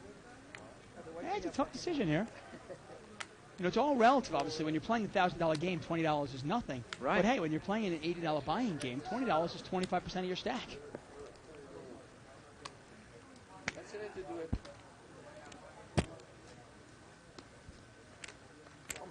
And he's going to make the call. Anyone have a pair? I just made a pot for you. I know you're short. And he's going to take it down there with the jack. A couple interesting emails Nice call here. by Serge. Funny email here from Jeff Klein, who's surfing a line on. He says, Bart and Tuck, I talked to my friend who owns a shirt screen press business. Now, this is like making T-shirts, I think. I pulled some strings, and next time I'm on Live at the Bike, I'll provide you with some custom T-shirts that say, "That's Alan." That rocks. Oh, that is We will awesome. wear them with pride, Jeff. That is awesome. Yeah. I wouldn't play Queen for it. Yeah, Oh, we need that's- some, yeah, we need some for the tech staff. I'm sure a corporation might wear one too. Oh, we should get the whole $1,000 table to wear it. Yeah. That would be funny. Oh, man. Absolutely hysterical. On a side note, are you having problems reading tonight? Oh yeah, I told you I'm just out of it. Hopefully I'm going to be able to make it through the show. Yeah. I'm feeling a little lightheaded still. Four-way action here, limped around. King Jack 5, Rainbow. Looks like we get King 10 over here. Yeah, Richard's got the best hand. How much is the pot? 2 chips? And I'm going to attempt to read some other emails here. See if I can get through them. Now, we had a little bet here by John, and Richard's going to check raise here with King 10, and he's going to take it down. Okay. Email here from Andy Cook. Great show. Won 800 in the local 200 capped buy-in 1-2 blind game today. Your guys' voices kept going through my head like you were commentating the game. Too much Live at the Bike for me? Seriously, though, it kind of helped a little bit, I think. Like you were the tiny cartoon angels on my shoulder giving me advice. I like to think It would of like Corporation might be like the little devil on your shoulder. I was going to say, I like to think of you as the angel. I like to be the devil. Oh, okay. But, it's funny. Sometimes I actually think of that myself when I'm playing in No Limit games. Yeah. I'll actually almost picture myself in the Live at the Bike game. Right. And I'll try to imagine what would I be saying to myself if I was watching this. Mm-hmm. Almost removing myself from the game and saying, what would I do? Well, glad we can help you win some money, Andy. That's what we're here for. Little raise here by Jay. He's going to raise here in the cutoff. He's got ace-queen offsuit. Hopefully we're entertaining you guys at the same time as helping your game. Yeah. And we got a call here by Richard in the small blind with King Jack, and he outflops Jay. Top pair. He had $300 in white chips behind his chips. Yeah, they did. I couldn't see him. So I called the foreman. And Richard's going to come out, and it gets checked to him on the button. And he was actually in position, and he's going to take it down. In response to Greg Lester's email, you are watching Live at the Bike, folks. You're watching No Limit Hold'em. Yeah. Blinds are 2-2. This is a restricted buying game, $80 buying game, but a lot more money on the table right now. I am David Tuckman, and I'm here with Bart Hansen. Yeah, and his email basically said that Vin Scully said early in his television and radio career he used a 3-minute sand timer that actually, reminded him to run through the score. And Greg wanted us to basically run through the game, the chip values, and Live at the Bike every 3 to 5 minutes. Well, we'll try to do that a little bit more. Yeah. Pocket. I thought you were waving me off, Dave. I wasn't paying attention to you. I was getting my mojo on. Pocket 9's here on the button. I'm going to steal your blinds. And Jeff says, I'm going to steal your minds. I'm going to raise. He's got 9s. You know what he says? He says if somebody I had a really interesting hand, when I was playing 5-10 No Limit this afternoon. get a bad bid next time. Let's see if Sylvester's going to come in here. I don't know if he's got enough money. He's got a gap-suited connector. Does he want to take this heads up out of position? Angel on his shoulder, Dave. Little cartoon on Sylvester's shoulder. Hey, we'll work on that computer graphics. Do I want to take 7-10 spades heads up? You know what I'm picturing out of now? position? I'm picturing And a he makes the cartoon. call. I'm picturing a cartoon graphic of Bart in a diaper with wings, angel wings, over Sylvester's shoulder. Can we work on that, Isaac? King Deuce King. I gotta say, I'm Look loving at this though. Sylvester's going to come and bet, and Jeff moves all in. Yeah, you know what? I don't buy it. And Hey, Sylvester quickly folds. Yeah. Yeah. Interesting. One king scares me. Two I'm telling you, I'm loving this $80 game. not so much. Not so much. I'm loving it. The players are nice. They're friendly. They're having a good time. I'm having a good We had time. an email here from Michael Blickenstaff. He also said that he was having streaming problems before, but now the stream's great. He says, go Linux. I'm an IT technician by trade. There you go. That's another operating system, right? Is that right? Button moves over here at seat 6. And look at this. Thank you, Mickey Nygaard. Yeah. Was that Mikey? Mickey, actually. Mickey Nygaard. He went to our Poculator, and he told us that the straight flush draw, open-ended straight flush draw, was a 42% favorite, as a 42% underdog, as opposed to set of 8, which was 57. Not that bad off. Now, we had a raise here by seat 2, ace-jack offsuit. Seat 4 called, and look at the button. He's going to re-raise big. He's got pocket kings. He's going to make it 20 more. And let's see if Dan the man gets rid of his ace-jack here. Well, ace-jack, very difficult hand to play out of position, obviously. Yeah. Oh, he's going to make the call. Boy, you got to raise and you got a caller, and then somebody actually re-raises you as tight as seat 6 is. I think this hand goes in the muck instantly. Yeah, I don't like ace-jack offsuit. I mean, at this point, I think ace-king might even go in the muck when you really look at the player. Yeah. No one anymore. John Finney says, Just you two. Head up. I mean, ace-king, you could probably call and take one out and see what happens, Yeah. but it's tough, yeah. Yeah. he's got a big hand.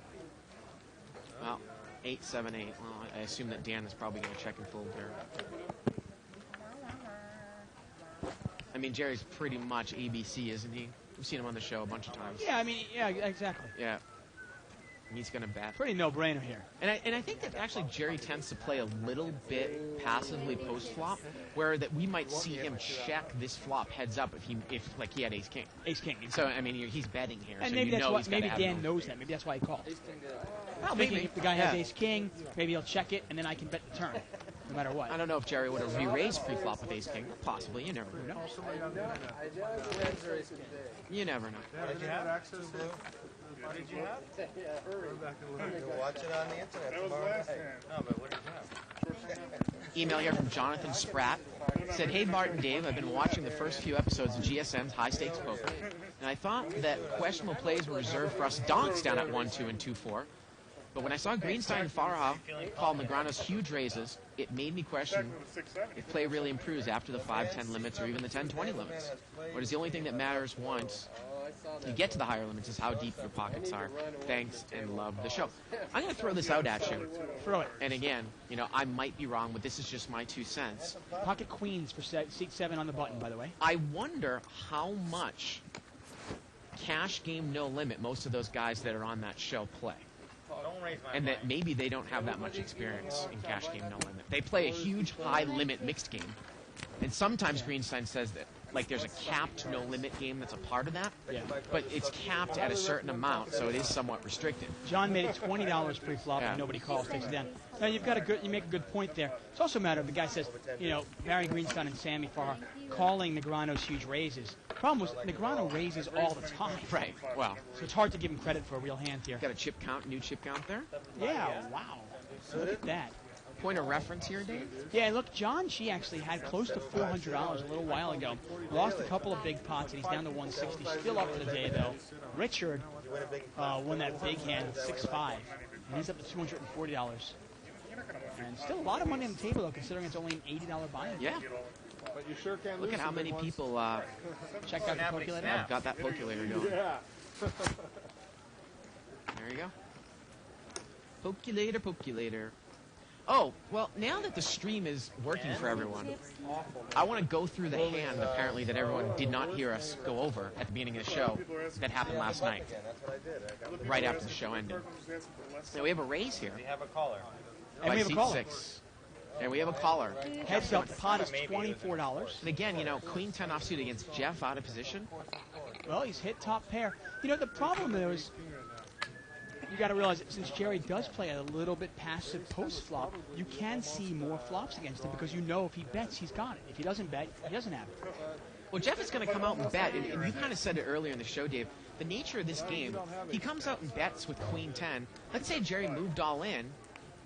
I mean, sometimes you're almost forced to call, right, with a pair and an overcard. Well, depending on how big the pot is, yeah. Yeah. If let's say Jerry moves all in representing aces here, if the pot is laying you the right odds, you might have to call going for your 2 pair. And again, this is why this game reminds me a lot about, you know, in its restricted fashion of a limit game. Because in a limit game, if you've got Queen 10, you bet the flop, and let's say the guy raises with an overpair on the flop as opposed to on the turn. Right. Sometimes you can get away from it if he raises on the turn. I mean, you're going to call the bet, and then what do you just, I mean, you're probably just going to check call the whole way, right? Unless you absolutely 100% know you beat. And we saw on Monday, no one made any type of those laydowns that I sometimes make. Yeah. You know? I mean, sometimes like I'll bet out there with Queen 10, get a call, and then if we bet again, and then now there's a turn raise by a solid player. Oh, then you throw it, right. That's one of the few times. But we didn't see anybody lay that down. Rarely Yeah. do you see that. Yeah. Now, the only thing obviously different than in this game as opposed to a limit holding game is since the blinds are only $2 and $2, Right. there's a huge amount of implied odds. Right. Or you can put in $2 and possibly win 80. You Jeff don't is- see that often. Jeff is going to raise here with ace queen of spades. Now I got a call. Pretty straightforward. Yeah. John in seat 7 calls. John in seat 8 calls. Yeah. Sylvester's going to call, and that's going to bring in Richard. Yeah. And certainly Jeff in seat 5. And everybody wants to take these hands against Jerry, tightest player on the table. And Well, these are hands that you can call to a raise with, Yes. you know? Well, 6 ways now. Yeah. Jack, 5 deuce. It looks like everybody whiffs. Yeah, John has got the best. Actually, Jeff's got the best hand here with 5-6 in seat 5. Now, can Jerry follow through with a bet here? I mean, I know you're pretty aggressive, Dave. Would you bet that flop 6 ways? If I'm on the button, everybody checks to me, I might. Yeah. In middle position, probably not. Or from up front, right? I mean, If from up front, no Yeah, way. yeah. Up front, I'm probably not even in the hand, but yeah. well, you might have brought it in for a raise with ace queen suited from Oh, up an early front. position? Yeah, if I get called in 7 spots, I'm done with it. Yeah. And we had a bet here by C8, John. And look at that. He's going to take down a nice pot here. He bet with bottom pair. I don't necessarily know if he thought it was the best hand, but he was in position. And why not? He took it down. Yeah, in position, you can bet. You don't need a hand. So let's go over this hand that happened yesterday. This was one hand after we went off the air. Yeah, and one hand. And if you're curious of the actual hand, before Bart goes into it, check out liveatthebike.com. Right. Go to Under the Gun. Yeah. Okay, which is on the left-hand side. Click on that, and my latest post is actually that hand. Yeah. Go ahead, sorry. Alan limped it. We had kings, aces, queens, and ace-king pre-flop. 4 players. We had 3 people all in. Alan limped in with kings under the gun. Eugene raised it to 400 with queens. Barry in the small blind called with ace-king. Offsuit. Ken and James re-raised to 1,400 in the big blind with aces. Alan limp re-raised all in for 4,000. Eugene thinks, mucks. Mucks his queens. Barry calls the 4,000. Kenna moves Barry all in on the side with aces, and Barry calls. The flop comes out, queen, 4 deuce, all clubs. Eugene would have flopped the set. Barry's got the ace of clubs in his hand. Turns a blank. Alan's got the king of clubs in his hand with kings. River, if everybody misses, Kenna wins, is an offsuit king, and Alan wins about a $27,000 pot with a 1-outer on the river. Yeah, I mean, Alan was actually in the worst shape. On the pre-flop there, Alan only has 1 out because Alan's cards, by the way, he had the king of clubs and king of diamonds. Right. The ace of clubs was in Barry's hands, and the ace of diamonds was in Kenna's hand. So Alan had 1 out. Yeah. And that was it. 1 out. Richard's got a spade draw on overcards. Now, Serge made a little bet here. He's open-ended. And anybody who's a subscriber to the archives, of course, if you want to subscribe to the archives, you can click on the archives banner at liveatthebike.com. Or the on-demand banner flashes back and forth. I'm pretty sure that's going to be in the archives. It's at the end of the show, that hand. It's not up. We don't have the cards up, but you can see the spectacle of what it was right after the hand. And now that you know that what everybody has, you can follow the action. And it went nuts when the river came down. There was about 40 people around the table. All watching. It's a $27,000 pot. Now look at this. John G stayed in there, Dave, after playing ace-king slow. We see it so many times. Richards hit his flush. I mean, he limped in with ace-king. Why would you call the flop there? Yeah, he's 7 drawing ways? dead here. Actually, in fact, everybody's drawing dead. Yeah. And Richard checked it. It's over to Serge now. Wow, Serge takes a card here instead of betting and catches his straight. You wonder if he's going to get himself in trouble. Looks like he is going to bet. Again, we're playing 2-2 no limit here. $80 max buy-in, and those are $2 chips, those green chips. And he throws in a $20 bet. Can you imagine that Richard will probably raise this, huh? Looks like got a stack of chips there. Yeah, he makes it about 40. Yep. Actually, closer to 50, I'm sorry.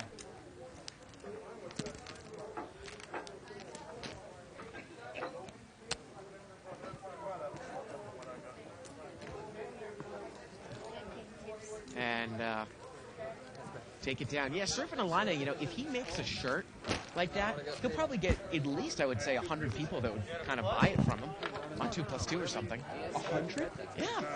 Really? You don't think so? Wow.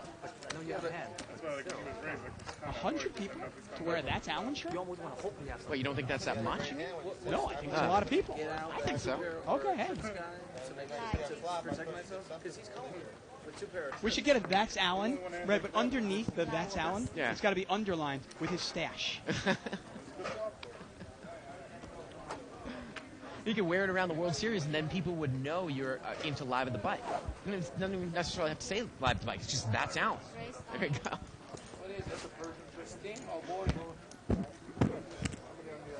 And we got pocket 10s here.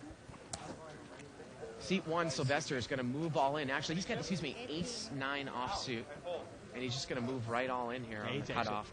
Some dead money. Takes Takes it down. down. The only thing I'm bringing to the World Series is I'm bringing my Bart bobblehead. That was a sandwich. Anytime I have a tough decision, I can just knock your head around and ask you what to do. Was it club or? They do have poker bobbleheads. I've seen Chris Ferguson Yeah, ones they do. and Mark Safe ones. We don't have a Bart bobblehead yet, though. And remember, seat 5 is Jeff, the Suckers guy from a couple months back. And if it doesn't, I don't think you did that episode, Dave, but I did, and I've you- seen it in the archives. Yeah, he was concerned that the show was. I think it was that Jesus and one of his Mexican poker Frank. players' buddies were colluding against him in a game that, of course, we have all the cards. Right. Ace Queen suited and Ace King here. Obviously, the funny thing is that people worry about this being collusion on this show. If there was ever a game, Right. any casino, that is probably the safest game to play at, it would be this game. Yeah. So obviously, we've got about 5 pairs of eyes here watching the play. Jerry re-raised here, and he did re-raise with Ace King. So we had a raise, and Jerry re-raised with Ace King, I believe. Now this will be an interesting. Okay, well Richard hit the hand. I was going to say if both players miss, what's going to happen? Well, can Jerry bet into this board? Queen 6-6. He showed a lot of See, strength. now He he, checks it. and he doesn't bet it. And Sarge checks. Oh, and the turn's a queen, and now Richard has a full house. He checks it again. So now this is the question here. Surge's cards don't even play on the board, and the river here is a 4. Well, it's 5 plays. Serge's got queens and sixes with a 5 kicker. Right. And Richard's going to throw a little bet out here. Well, you wonder here, does Jerry call with queens and sixes and an ace kicker? Yeah, it's a $10 bet here. Yeah, $10 bet into about a $70 pot. So. Yeah, you're getting calls. But, I mean, now you wonder now, why would you call Jerry pre-flop with inferior holdings? It's Right. Because if he bets, he has it. If he doesn't bet, he doesn't have it.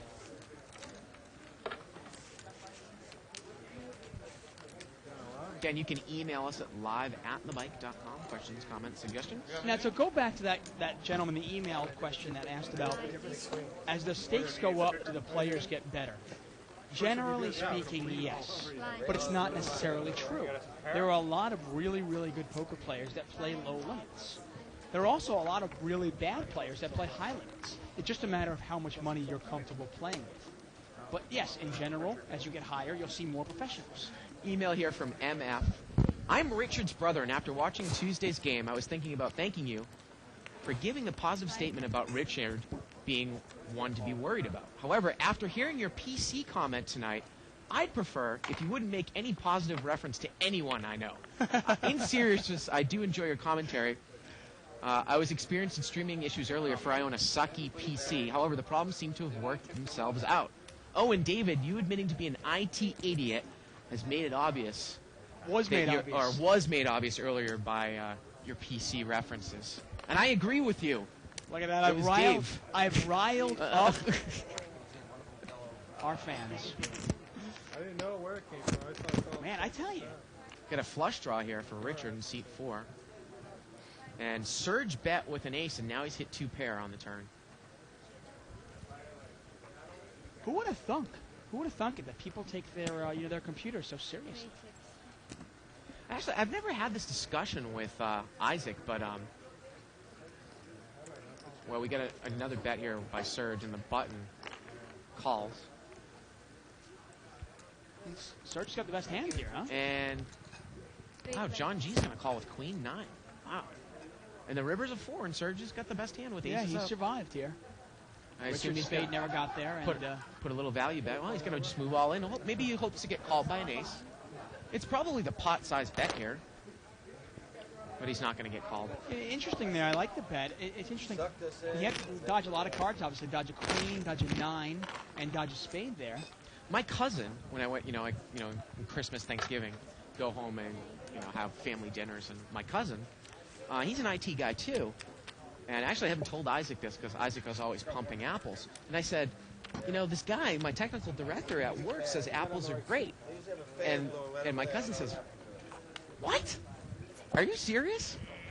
Anybody that knows anything thinks that PCs are better. And now he says, goes far as to say, as that a lot of the software that used to be almost Apple exclusive, like Photoshop and all that stuff, comes out for PC now at the same time.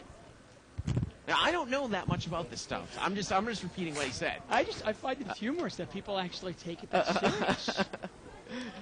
I didn't realize. I mean, I happen to own a PC right now, but I don't really care about it. And if I buy an Apple, I won't care about that either. Okay. It's a computer. 8-9 of diamonds against ace-8 here, and John's got top pair. Sylvester brought it in pre-flop. See if he makes a continuation bet. 5, 6. Now, Dave, obviously, you know, you're a big fan of raising in position and then betting, you know, hopefully your opponents miss the flop. Can you really do that in these restricted buy-in games, though? I think you can. I mean, once you build a chip stack up, you mean? Yeah, and against certain players you can. Well, Sylvester's picked up an open-ended straight draw. Let's see if he's going to take a card. Depending on what your image is at the table as well, obviously. And Sylvester is going to take a card, but he does not get there. And actually, it's funny. Sylvester wrote in. Well, John's going to bet. I was going to say Sylvester wrote in about a hand yesterday where basically Eugene tried to bluff Alan with a $700 bet into about a $5,000 pot yesterday, and it didn't work. And Sylvester wrote on 2+2, you've got to save money to bluff the river. And by checking the turn, not only does he give himself a free card, but I don't think he had that much left. Maybe it saved him some money to bluff the river as well, right? Well, if he wanted to. If you're playing any form of poker, you have to know not only how much money you have, but you've got to know how much your opponents have. Right. I mean, how many times have we seen this? Even in a limit game, Yeah. it applies where, you know, you might not call somebody with a speculative hand thinking you can get them off it. Right. Because they don't have any money left. So the bluffing factor is out of there, which means you actually have to outflop them. Sylvester's going to move all in here for $20. Jack 6 of diamonds. And obviously that's a big factor in no limit as well. And that's just part of staying focused. I mean, that's one of the big things of no limit hold'em or any poker game. You've got to stay focused. You know, it's funny. Sylvester just moved in here for $20 with Jack 6 of diamonds. I don't know if he's just screwing around tonight. I mean, we've seen him play in big games, but Yeah. I have seen him when he's close to the end of a buy-in, just pretty much donk off his chips. It's one of the leaks in his game. I really respect his play. Same thing with Sinjin. People know Sinjin. Yeah, You know? it's funny. If you're not intending to rebuy, Yeah. and you want to see if you can kind of like get lucky and parlay that 20 into like 150, Yeah. okay. But if you're thinking of rebuying anyway, why not just rebuy now? Why waste the money, right? Why throw $20 away? He's going to move all in again. He's got ace 10 of diamonds this time.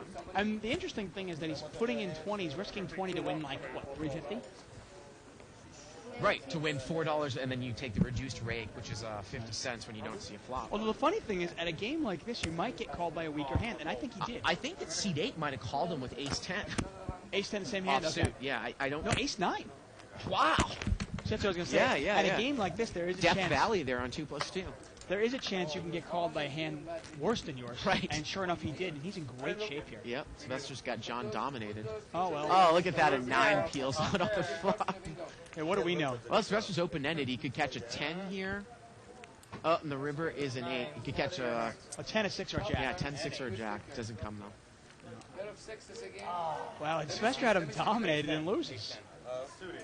There you go. Email here from Mike from Redondo Beach. He says, how can I find out ahead of time what game's going to be featured on the show in case I'm interested in possibly playing? It's from Redondo Beach, which is not that far away from here.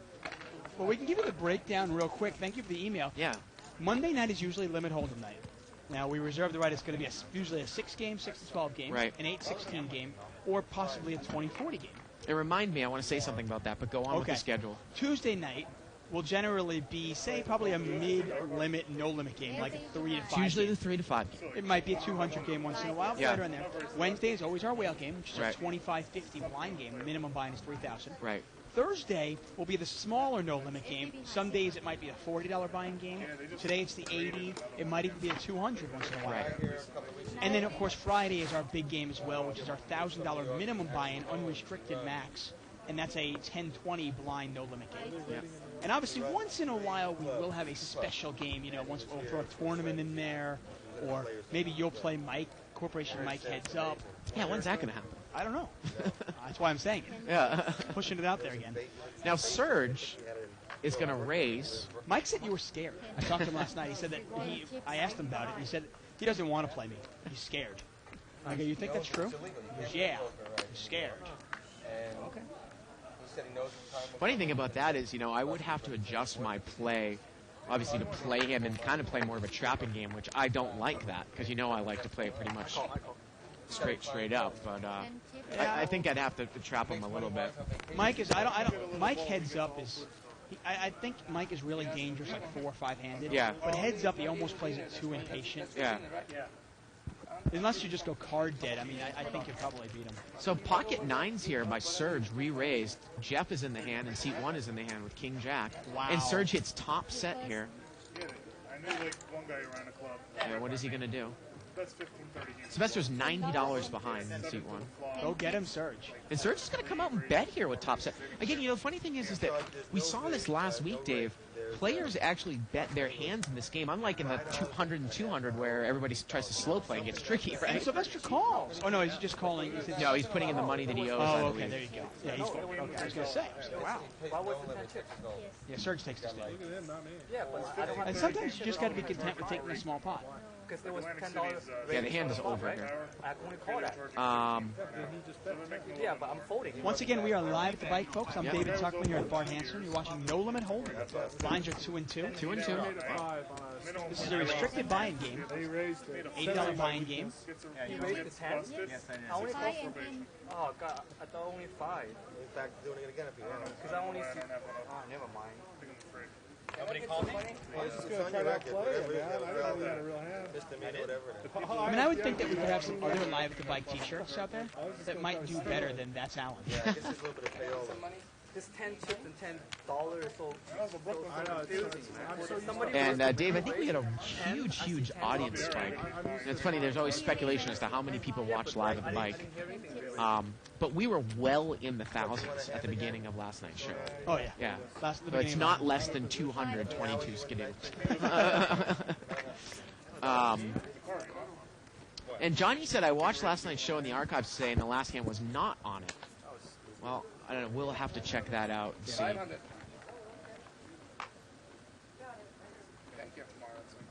Oh, it's not on the archive. Oh, okay, I see. It was on. It was just on the rerun. I apologize for saying that it was on the archives. Okay. There's me just running my mouth off again. Yeah, you'll have to just take our word for Yeah, it. yeah. 5 chips, sir. It's Running funny, my as mouth I was off. actually writing the hand down, Yeah. as I was typing it out into my blog, I found myself going, this can't be real. Right. Like I was making it up or something. Yeah. Like it was some bad Bad scene poker in movie. Tilt. Yeah. Right, We had a raise here by seat number 5, Jeff, Queen 10. Ace 10 and Ace 10 call. Wow, and look at that. The Case 10 comes out. King 6-10, couple Yeah, you wonder if clubs. the king is going to slow everybody down, though. Well, Surge here has got a straight draw. A gut shot. And if he catches his queen, he could get Jeff in trouble, but I don't even know if Surge is going to call this. If it was a 7 out there, you'd be double gutted, but not quite. Right. I'm getting better at picking that stuff up, man. Double gut, double gut. Now, seat 5 is going to bet 30 with Queen 10. And is John C. going to get involved here with Ace 10? Ace King of clubs. Does have one guy behind him. I think I should check it. Isn't there a pretty big section in Super System 1 about Doyle Brunson just like listing all the double gutters? Yeah. Yeah, pretty much, right? Yeah, exactly. Yeah. It's really valuable to know it, obviously, not only for your own hands, but it's also to know when your opponents. Sometimes it's really odd. Like, let's say it was a King 10-7 board, right? And the guy and a queen comes off, and he's trying to put him on a hand, and you go, well, he wouldn't be in there with Jack 9, would he? You start thinking of hands that he might have, but then suddenly if you know that it's a double gutter, then suddenly Jack 9 makes a lot more sense, and you can start putting your opponents on hands. Yeah. When my wife first started playing poker, I actually gave her a kind of a lesson, kind of a little practice lesson. Yeah. I would put flops down for her, and I would tell her to immediately tell me what the nuts are. What is the absolute nuts right now? And I think for beginning players, it's really a good way to, kind of test yourself, figure out what everything is. Did she come after you with a knife afterwards? She always comes after me with a knife. Queen 10. It's my wife's way of saying she loves me.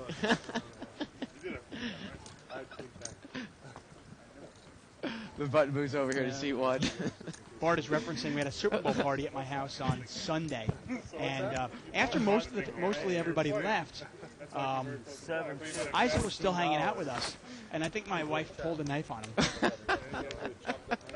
I tried to explain Hopefully to it was her. a butter knife. I tried to explain to her that we don't pull knives on our guests. Right. But hey, you know what? I think she figured Isaac's part of the family already. I gotta do something. Raised here, 6-5 offsuit by Sylvester. And Serge is going to make the call. Okay, we're heads up. And we're heads up here.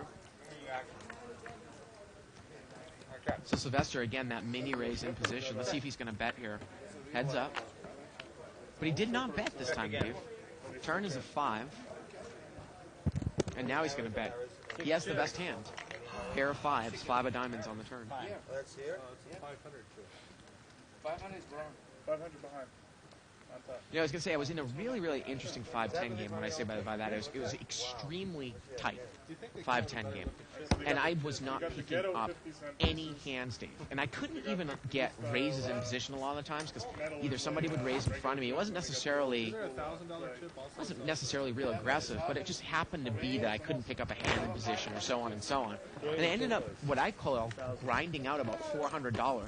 Never made a hand once. All I did was use my position and use the other player's weaknesses. And pick your spots and here pick and my there, and spots. just kind of steal a pot here, Yeah. step out there. Yeah. Well, that's, I mean, a game like this, I think Sylvester's making the mistake of trying to bully the table. And you can't bully a table like this. But what you can do is you can raise just once in a while, Right. a few select times in position, and then take it down against certain players. Right. You know what I mean? Maybe you would raise seat 6, say. You know, Jerry there, he's a pretty solid player, but he's not very aggressive. Maybe I raise his blind, maybe he calls me. You know, things like that. Right. Like a $10,000. You know, and I win $10 here, I win $10 there. You can't expect to win, say, 400 unless you're hitting hands. Limped around here. And obviously, you're playing a 5-10 game. Unless you're hitting a lot of hands, you're not going to win $2,000, $3,000. It's not going to happen. Right. It would be nice if we got one today. 10-4-7. Looks like top 2 pair over there for seat 5, Jeff. 7-10. Wow, this Good is old 8 freeway hand. 8 ways, folks. The flop is 10-7-4. And Jeff is going to bet. Seat 5 has top 2 pair. $12. He bets $12. And he bets $12, huh? Okay. Does anybody have anything, though? Chips, $12. No. Doesn't Seat look like 1, it. actually, Sylvester's got a flush Got draw. a flush draw with There you king, go. Okay. king deuce. I don't think anybody else is really going to play. That has been raised. Now look at this. Sylvester's going to raise with the draw here. Now, I usually like raising with the draw, but you got to obviously be aware of the fact that your opponent might re-raise you at no limit and price you out of your draw. There's a lot of traffic out there in the morning and in the And this is one of those times where Sylvester, the king, is no good. 15 to catch chips, that, $30. 4, 5, 6, 7, 8. I mean, he's put so much money Yeah, in. there Yeah, you and go. I think he's pot committed to stuff, hasn't he? Yeah, and Sylvester just jams it in. I mean, I think he was thinking that he was going to go through with this flush draw. His overcard is obviously not good. Yeah, he's in bad shape. He's got 9 outs. 9 outs 9. still. Yeah.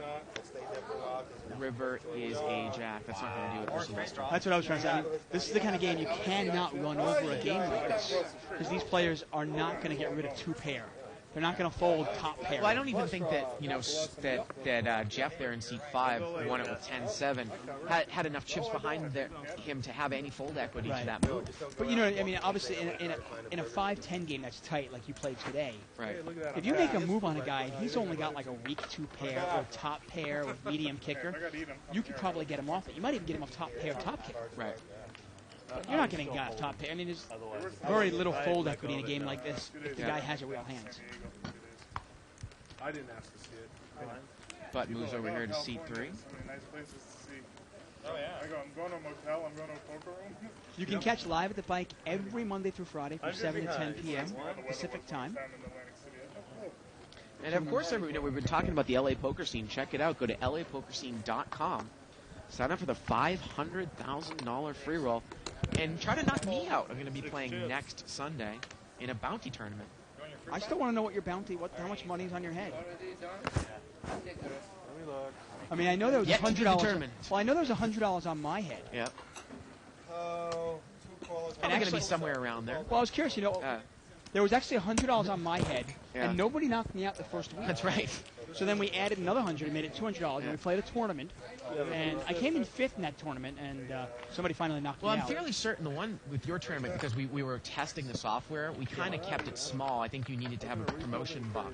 So there were a lot of people on there that weren't even necessarily familiar with the show playing. But this one, I want to speculate, will be more open. Yeah. So, See, there you go. my question to everybody is not whether you actually get knocked out and somebody collects the bounty, but do you last more than an hour? You need a kicker. I need chips on 0.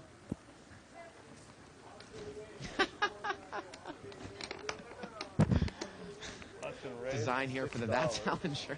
What is that picture?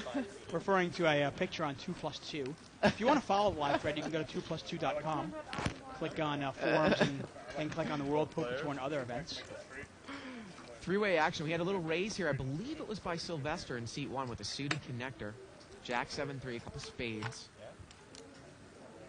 And if he bet here, he would probably take it. Well, actually, he's got the best hand. Yeah. Just say 10 chips, I mean $10. It's 5 chips. 5 chips. Sylvester's going to bet $10. Yeah, $10 there. Going to take It it takes down. down. You don't want no more chips anymore. Waiting for chips. He's playing some behind. Now, there's also a bluff. Anybody who hasn't voted yet for the Bluff Magazine poll. If you really like us, and you're like, well, I'm not sure if anybody likes me now. That's my PC remarks. But if you like the show, or you like Bart, go to bluffmagazine.com, Reader's Choice. You can actually get there if you go to livewiththebike.com and click on Vote for Bart and Dave. We have a link that'll take you there, and you can vote for your favorite poker room, favorite internet site, your favorite poker show. Live with the Bike is there, and your favorite commentators. And for some reason, we're in there as mixed commentary. Yep.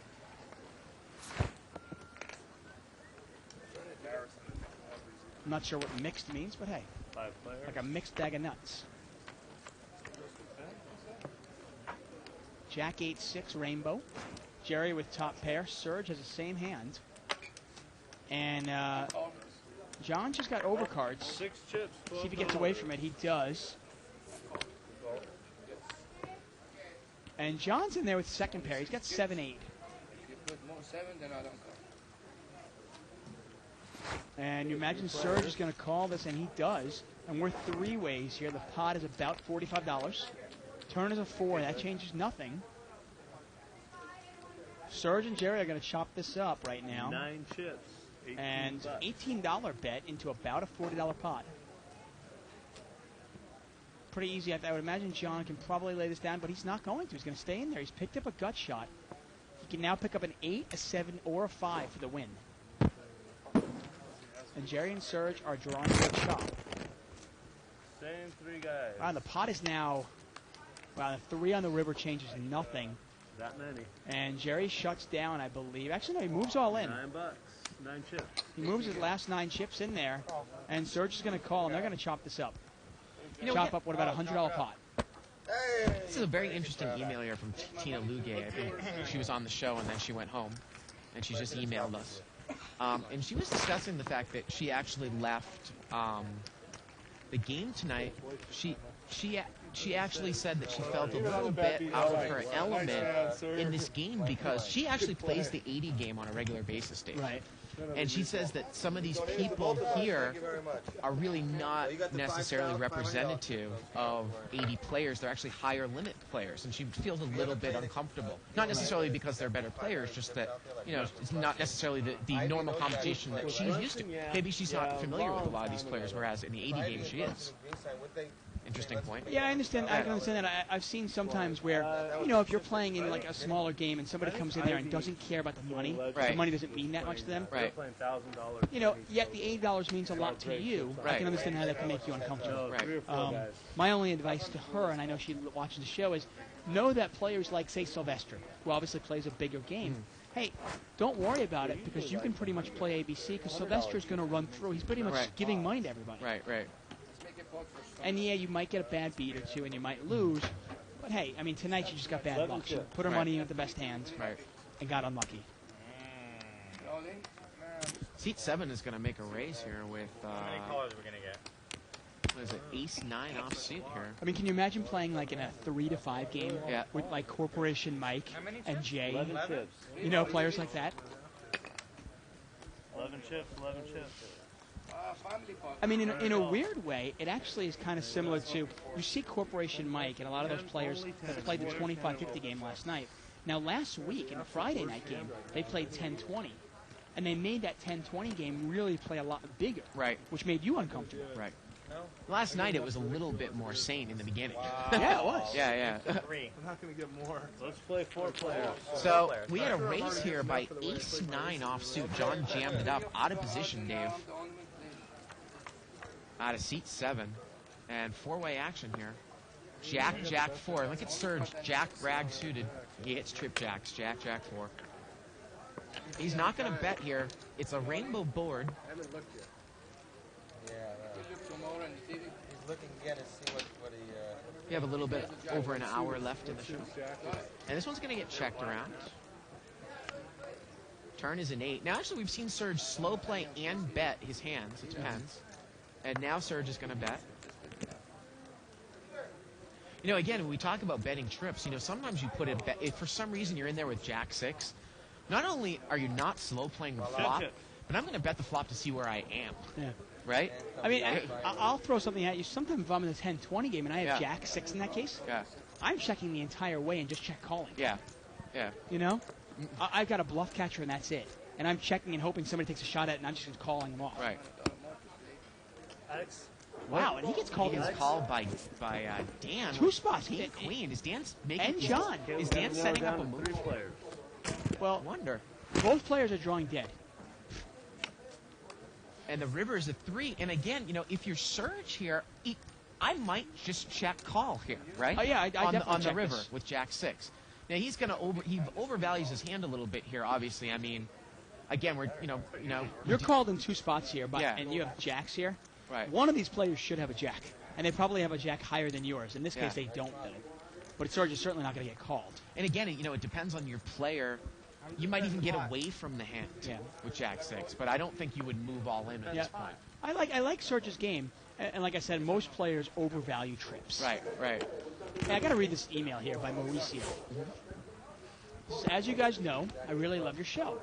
Says I won a huge pot last week at the Borgata because I flopped a set of kings. I jammed the pot, and this guy called me all the way with just middle pair.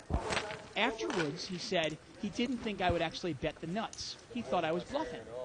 He said it was an $800 pot, and he feels like I owe you half of it. Regards, Maurice. Well, if you feel like you owe us half of it, feel free to send it to Bart and Dave at the Bicycle Casino. We are at 7300 Eastern, right? Yeah, 7301 Eastern Avenue in Bell Gardens, California. And hey, if it'll make you feel better to send us half of it, hey, all the power to you. Pocket aces here for seat 8. That is the Death Valley 2+ tour, and pocket jacks for seat 2. Wow. I think this is the first time we've seen aces. In all seriousness, though, congratulations, Mauricio. Sometimes betting your hand is the best way to win a big pot. 7 chips. Dan raised it up here to $4 with jacks, and seat 4 re-raised with king queen suited, and the real hand is in the small blind. And excuse me, wait a minute. Dan is in the live straddle spot in seat 2. He didn't raise yet with We jacks. got a live straddle? Yeah. That's great. Live straddle, by the way, is $4 in this game. Right. Buy in for 500. So But it would make the game exciting. John has. It looks like maybe he just called here. Did he? He did not re-raise. I gotta say, I love this $80 game. And now the thing is Dan might pump it up with jacks. No, he just calls as well. Wow. Hey, you get re-raised out of the blind, jacks is just a calling. Yeah, but he didn't re-raise out of the blind. Ace is just called seat 4. Really? Yeah, in seat 4 there, Richard has flopped top pair. Queen 10-3. And he's got backdoor heart draw. And John is going to lead right out with aces. And you imagine Dan will probably get rid of this here. But I don't know if Richard's going to get rid of it. How can Richard? Remember, John did not re-raise. Oh, wait a minute. Dan's going to make the call. And I got to think Richard's going to make a big re-raise here. Okay, move 1 stack And out now from Richard moves all in. And if you're John, the way that this hand played out, what do you do? And depending on how deep, like if you were really deep stacked here with aces, what could you do here? He does have the ace of clubs. Yeah, I think you call this. I mean, remember, the reason you played it slow was to let somebody think their queen was good. I sense it. You know, you're only behind here to queen 10 or a set. This guy could do something. This guy could do it with kings. He could do it with ace queen. He could do it with king queen. He could be doing it with 2 clubs. I mean, there are a lot of hands you could have that are not ahead of aces here. Obviously, it's much easier for us to say, but he is going to make the call. Yeah, I mean, if you're going to play aces that way, I think you have to call. Now this is the biggest problem. I mean, I would have liked to see him raise, but if he's not going to raise, Yeah. And this pot's going to be about like maybe $300 or $400 here. I mean, the whole point of doing that with aces is to disguise your hand. And sure enough, Richard's going to be really surprised when this guy turns over aces. Turns to 3. Richard needs a queen now and a queen only, and it does not come. That turn card really killed Richard's hand even more. Could not win with 2 pair there. Right, exactly. Obviously, he has aces up already, so king would not be an out. Yep. Aces versus. And if you ask Richard there, I mean, I think Richard moved all in with king-queen there, really thinking he had the best hand. Email here from Steve Scott. It's funny how PC people get so upset and jealous of Max. Although I think I'd be pissed off too if I had to deal with spyware, viruses, and bugs all day long. Thank God Max don't have that problem. Isaac just made the little cha-ching. Yeah. 17 chips. Or 15. The only thing I'm wondering though is, now I know one of the reasons why Macs don't have that problem is obviously because they use a different operating system, and I think Mac only has like 2% of the computer market, share. But if Apple were to start increasing their market share, would the people out there that make viruses make one specifically for Apple then? I think I actually asked that question to Isaac once. I remember having a conversation. He said that viruses were made to get Microsoft, right? So it wouldn't happen that way. I don't know. So you're saying it's all Apple lovers that are making the viruses? No, it's all people trying to get, like, say, big corporations and Microsoft. And, I got you. Like Apple's not a big corporation? Well, yeah. It is funny though that Windows kind of, did pretty much take the Mac operating system, that style and basically make it into Windows, didn't they? I mean, that's basically how it came about. I'm pretty sure, isn't it? Yeah. I just want to know. I couldn't say. Worms are launched through auto executables. I'm getting in my ear. The only way is that when you re-raise you on a flop, that's the only way you can save money. And people send them through Outlook, and Mac Outlook does not do that. Wow. How do I know all that stuff? That's amazing. Really. You are just a wealth of worthless information. Lived around here. I mean, that all means you could have just been speaking French to me. I have no idea what you said. Pocket 7's here on the button for John C., and he flops a set. So aces and a set, and look at this. Jack 7 for seat 7. Top 2 pair against middle set. Wow, and John just doubled up here. Jack he's got a lot of chips. 7-5 on the board. Seat number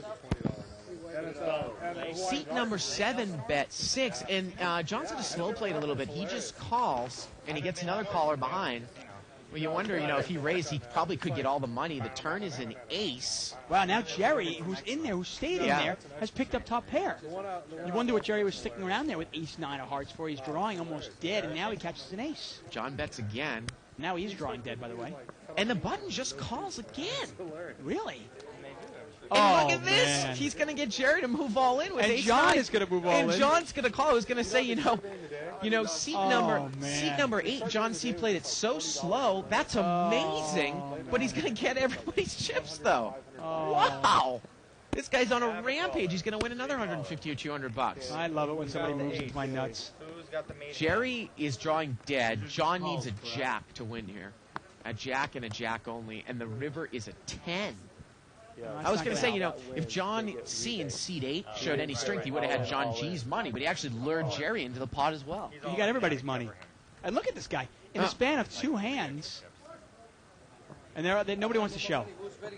I'm saying that it was just a call when you pushed all your chips. Okay, let's go. Yeah, it is still just a call. Oh, snap. Yep. Wow, case 7 there gets John G in a lot of trouble. And look at John C there in seat 8. This is, what's his name? Death Valley or 2+2. Yeah. He came down here to play the 5-10 game. He's in from New York. But you know what? He might be winning more money in the $80 game tonight. Right. I mean, this guy's on fire. Yep. Wow. I mean, this guy's bought in for $80, and he probably has close to, I'm guessing here, we're going to get a final word on it in a second, probably close to $400, $500, $600. I mean, man, he's got a lot of money there, though. Wow. We say goodnight goodbye to John G, although is he going to rebuy? Let's see. Stop out there. I don't do which one. Yeah, he's going to rebuy for $120. A lot of good action. They have good tournaments still. Not yet. Yeah. Well, then never mind. I mean, Pot's been raised 6 chips. Raise here, $12. 12 bucks. If I seat 4. Everybody started putting their chips in. Correct. Gonna be lucky for 3 days. There wasn't much to fear on that. Jack 9 of diamonds.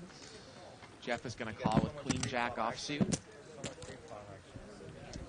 Seat 8 is going to call, and seat 7 is going to be behind some money. Let's see if he's going to make the call. Man, I tell you, this $80 game, this is great. How often do you flop middle set against top 2 pair? It's pretty difficult to do, huh? Yeah, I mean, you know, it sucks when you flop top 2 pair, or, you know, top 2 pair, and the guy has a set. You know, I mean, that just stinks. I mean, you'd obviously definitely be more likely to see bottom set than middle Exactly. set, right? It's tough to put him on middle set. Yeah. Now, John here has top pair, but so does Richard. And John C., he's just on fire. He's got the best hand here, the king kicker, and Richard's in trouble, the only jack kicker. Nobody else has much of anything. And on camera, I guarantee that. What did he just do? I promise you, I'm all in. Wow. Did you see that? Yeah, I think he had some food in his beard. He had some food in his beard. Well, you know, the interesting thing is that everybody told him that he had something in his beard. I don't think he knew what it was, and he just grabbed it and ate it. And we got it right on camera. I love it. There you go, Richard. That's what we do here at Live the Bike. We make you look good. Well, Richard came out and made a bet, and seat number 8 didn't even get involved with King 9. Really? No. That's a little bit of chips, not small money. Just threw it away without even, like, calling? Don't show me any. Wow. Okay. Whoa! I mean, it's not like I love King 9, but at the same time, if I'm in there, top pair. Wow, the River's a 10. Dan Rivers there, the ace 10. Yeah, Dan the man gets there. Wait, Dan moved all in? No, Dan called all in with overcards there on the flop. Wow. Gambling. Yeah, he was gambling there. Yeah. Knew I could do that. Look at that. Have we played before? He said. There you The go. thing is, you wonder now if John C. and in seat 8 had actually called that. You kind of wonder would Dan have even gotten involved? No, I don't think so. Well, the funny thing there, though, is if you've got King 9 and you have position on, usually we preach, when in doubt, probably fold the hand. Yeah. But if I have King 9 there and I have position on Richard and we're both pretty deep stacked, I'm probably going to call and see what happens, like you said. I have no problem with laying down King 9. King 9 is garbage hands. Right. But if you're in position, why not call once? Yeah. Call or raise, I guess, depending on what you want to do, how you want to play it. I mean, Richard actually overbet the pot, and I guess Stan just didn't want to get. I mean, I guess John just didn't want to get involved. Yeah, I think you're right. I think he did overbet the pot. So.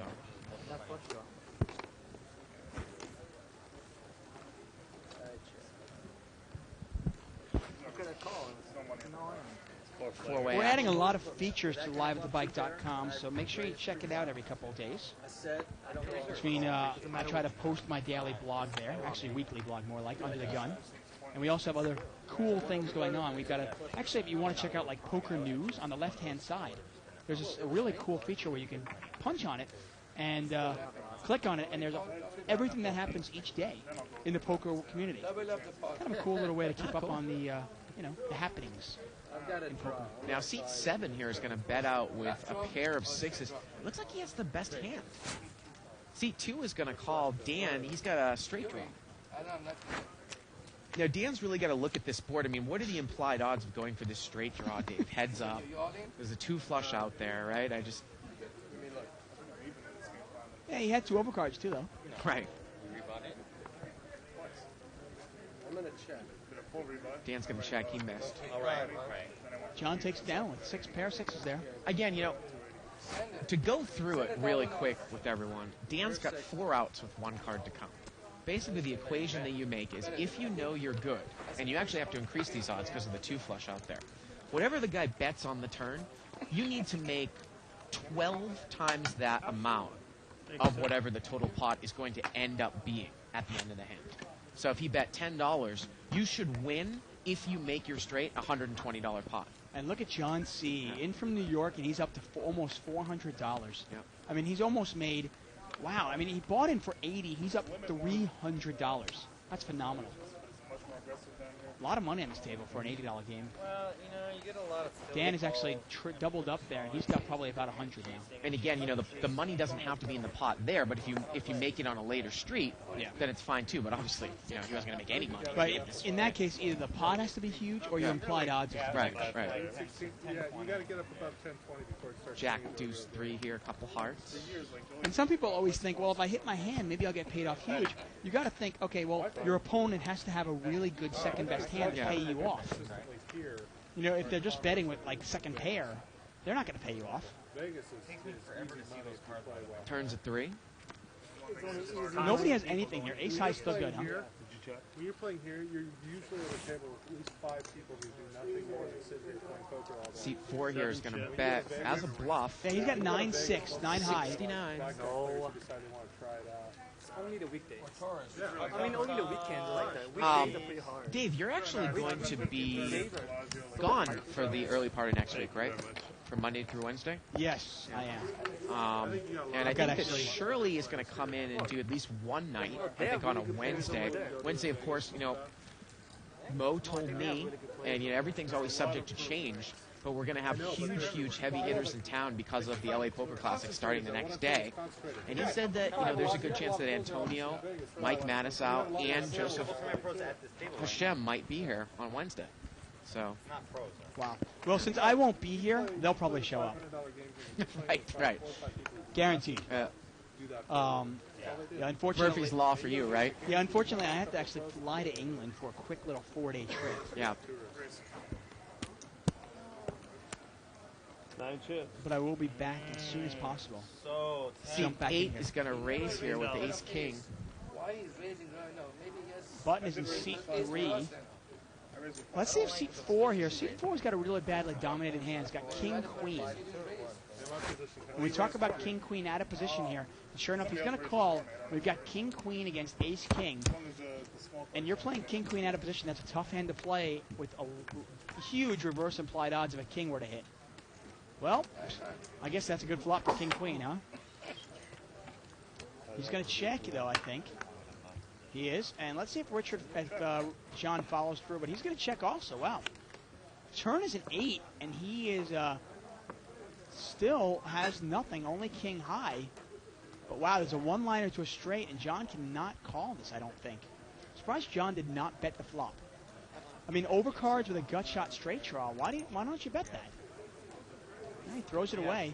I mean, he's induced this bluff. I mean, it is a semi-bluff. Richard has outs. But that's all he has is outs. You know, a queen obviously is no good. A king is no good. He would need an ace or a 9, and that's it. If I tell you, that'll be a form of showing. All blind. No, but that's the beauty. You can say I'll know anything. later. Right. Just tell me you turn the straight flush. You don't think I have you? John was asking Richard to tell him what he had, but Richard refused. Yeah, he's a nicer guy when he's not lying to you.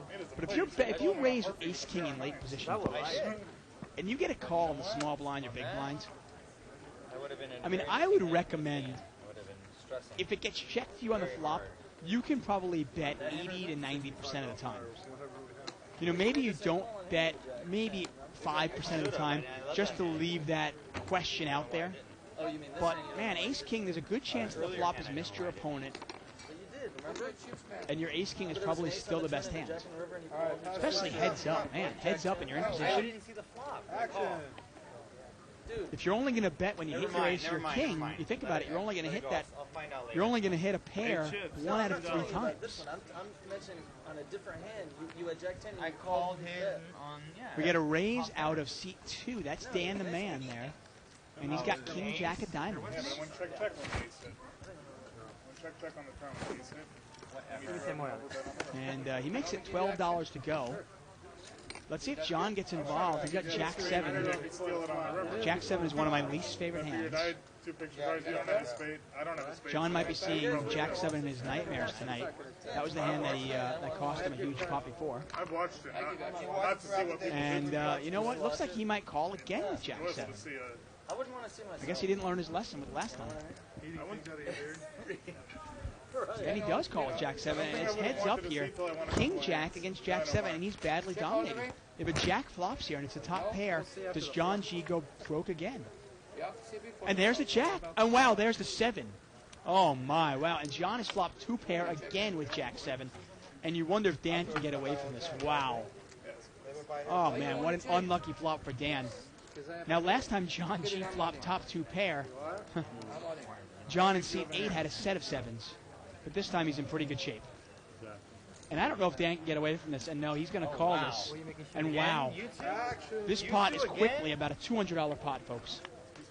Turn is a 6, and Dan is going to need a king and only a king. And wow, the river is a 6, and that does not change anything. Both players have 2 pair, but John's got jacks and 7s with a 6 kicker, and Dan has got jacks and 6s with a king kicker. And John G takes it down.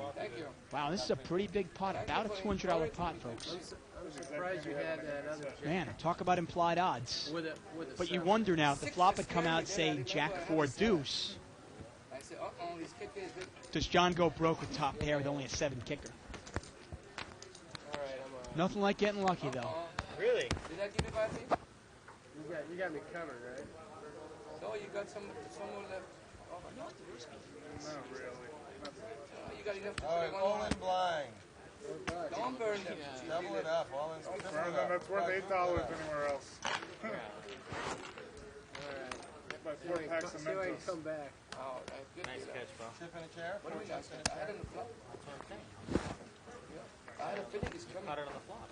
You catch it before the money goes in, it's not a catch. This is my... Button is in seat 5. Once again, small blind is $2, big blind is $2. You know, Dave, I actually ran out there for a second. I was intercepted by seat 3. Jay who was Siegel? Jay. Not the card, just the deal. I believe it was seat 3. Yeah, it was seat 3. And he said, Bart, on that hand where I folded queens, I thought it was ace-queen. He actually stopped me and said that. So, that makes a lot more sense. I know. He just read his hand. Right. There's a downside. You know, sometimes you look at your hand real quick, you put it down, you put a chip on it, Yeah. and then you just forget to look at Right. it again, and you forget. Hey, it happens. I don't know who leaves my blind. Jeff has got pocket kings here. On the button. And that obviously, it seemed like that. I mean, it's kind of odd. You're never going to lay that hand down. The blinds both call here, and the pot is about, I want to say, $40, and the flop is ace 10 9. Pretty ugly flop for 2 kings without the king of diamonds in your hand, huh? That's absolutely the worst flop in the world. Pot's actually about $20 here. And that's what Jeff said. Look at that. Yeah. Jeff said, absolutely the worst flop in the world for me. I mean, that is just a disgusting flop for king here, isn't it? And look at John C. here. Like we said, I mean, you bet into a board that's a 3 flush with an ace, and he's going to take it down. Now, the only thing I'm wondering is, now, did Jeff And he say, shows it. Did Jeff say that before John actually bet? Because you wonder if John if John actually heard him say that and said, well, let me try to see if I can take it away. All I'm hearing is what a horrible flop, what a horrible You know what, though? Yeah, and he's saying that. He heard it. $1 in that pot, man. You know what, though? I have no problem laying down king there. Good players lay down winning hands all the time. And if I have 2 kings there without the king of diamonds, my hand's hitting the muck, too. No, if he had a pair, he would have called. You know, you might even, another way to play that in a deep stack game, I know you always like to bet in position always, but your hand is almost so vulnerable to a check raise, you might even check the flop, and then if the guy comes and bets on the turn, you can evaluate, you might call and then call as a bluff catcher on the river. You mean in position? Keep the pot a No little way. bit small. No chance. There's no chance. If it gets checked to me, I'm betting with kings. I'm sorry. I'm betting that. In position? In position. There's Keep the no way pot I'm going to small. let some garbage diamond come off and some guy win with like a 9 of diamonds. Well, obviously, if a diamond comes, then you're going to have to. That's really what I mean, though. I don't want to. Right. What if some guy's in there with like the 7-6 with the 7 of diamonds, and I don't bet, and I leave him in there to win a pot. For players. 4-way action here. 10-7 deuce. Pocket 5s is good here. Really? Wow. Waiting for C3 to I mean, but you have no problem laying down king there, right? Yeah. I mean, 8 chips. bye bye. $16, 8 chips. call you. That's nice. I mean, you got to think of the other cards. Not only is the ace scary, but it's also 10-9, which is connected, plus all 3 diamonds. I mean, Bet here by seat 3. Okay, heads up. Jay No limit. made a continuation bet, and Said no, I give wow, 5 feet. seat 7 called, so seat 8's out of there with pocket 5s. and John now by calling has the best hand here. And with Jay's going to continue to bet. 10s and deuces. Yeah, but John's going to get away now. I guess he was trying to see if the guy was going to fire again. Yeah. And sometimes you can do that in this game also. Sometimes people can fire one bullet, but they can't fire 2 bullets. Right. Call in position. Give Jay credit there for firing 2 bullets. Right. I mean, really, would you actually, the flop of ace 10 blank, ace 10 9, all diamonds, and you're on the button with 2 black kings, and it gets checked to you?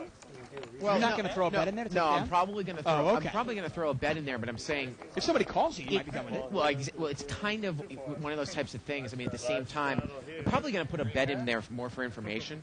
And if he calls and a diamond does not come on the turn, I still might check the turn to keep the pot small, even though risking that a garbage diamond might come on the river and I still might lose. Like you said. On the turn, once the turn comes out, Yeah.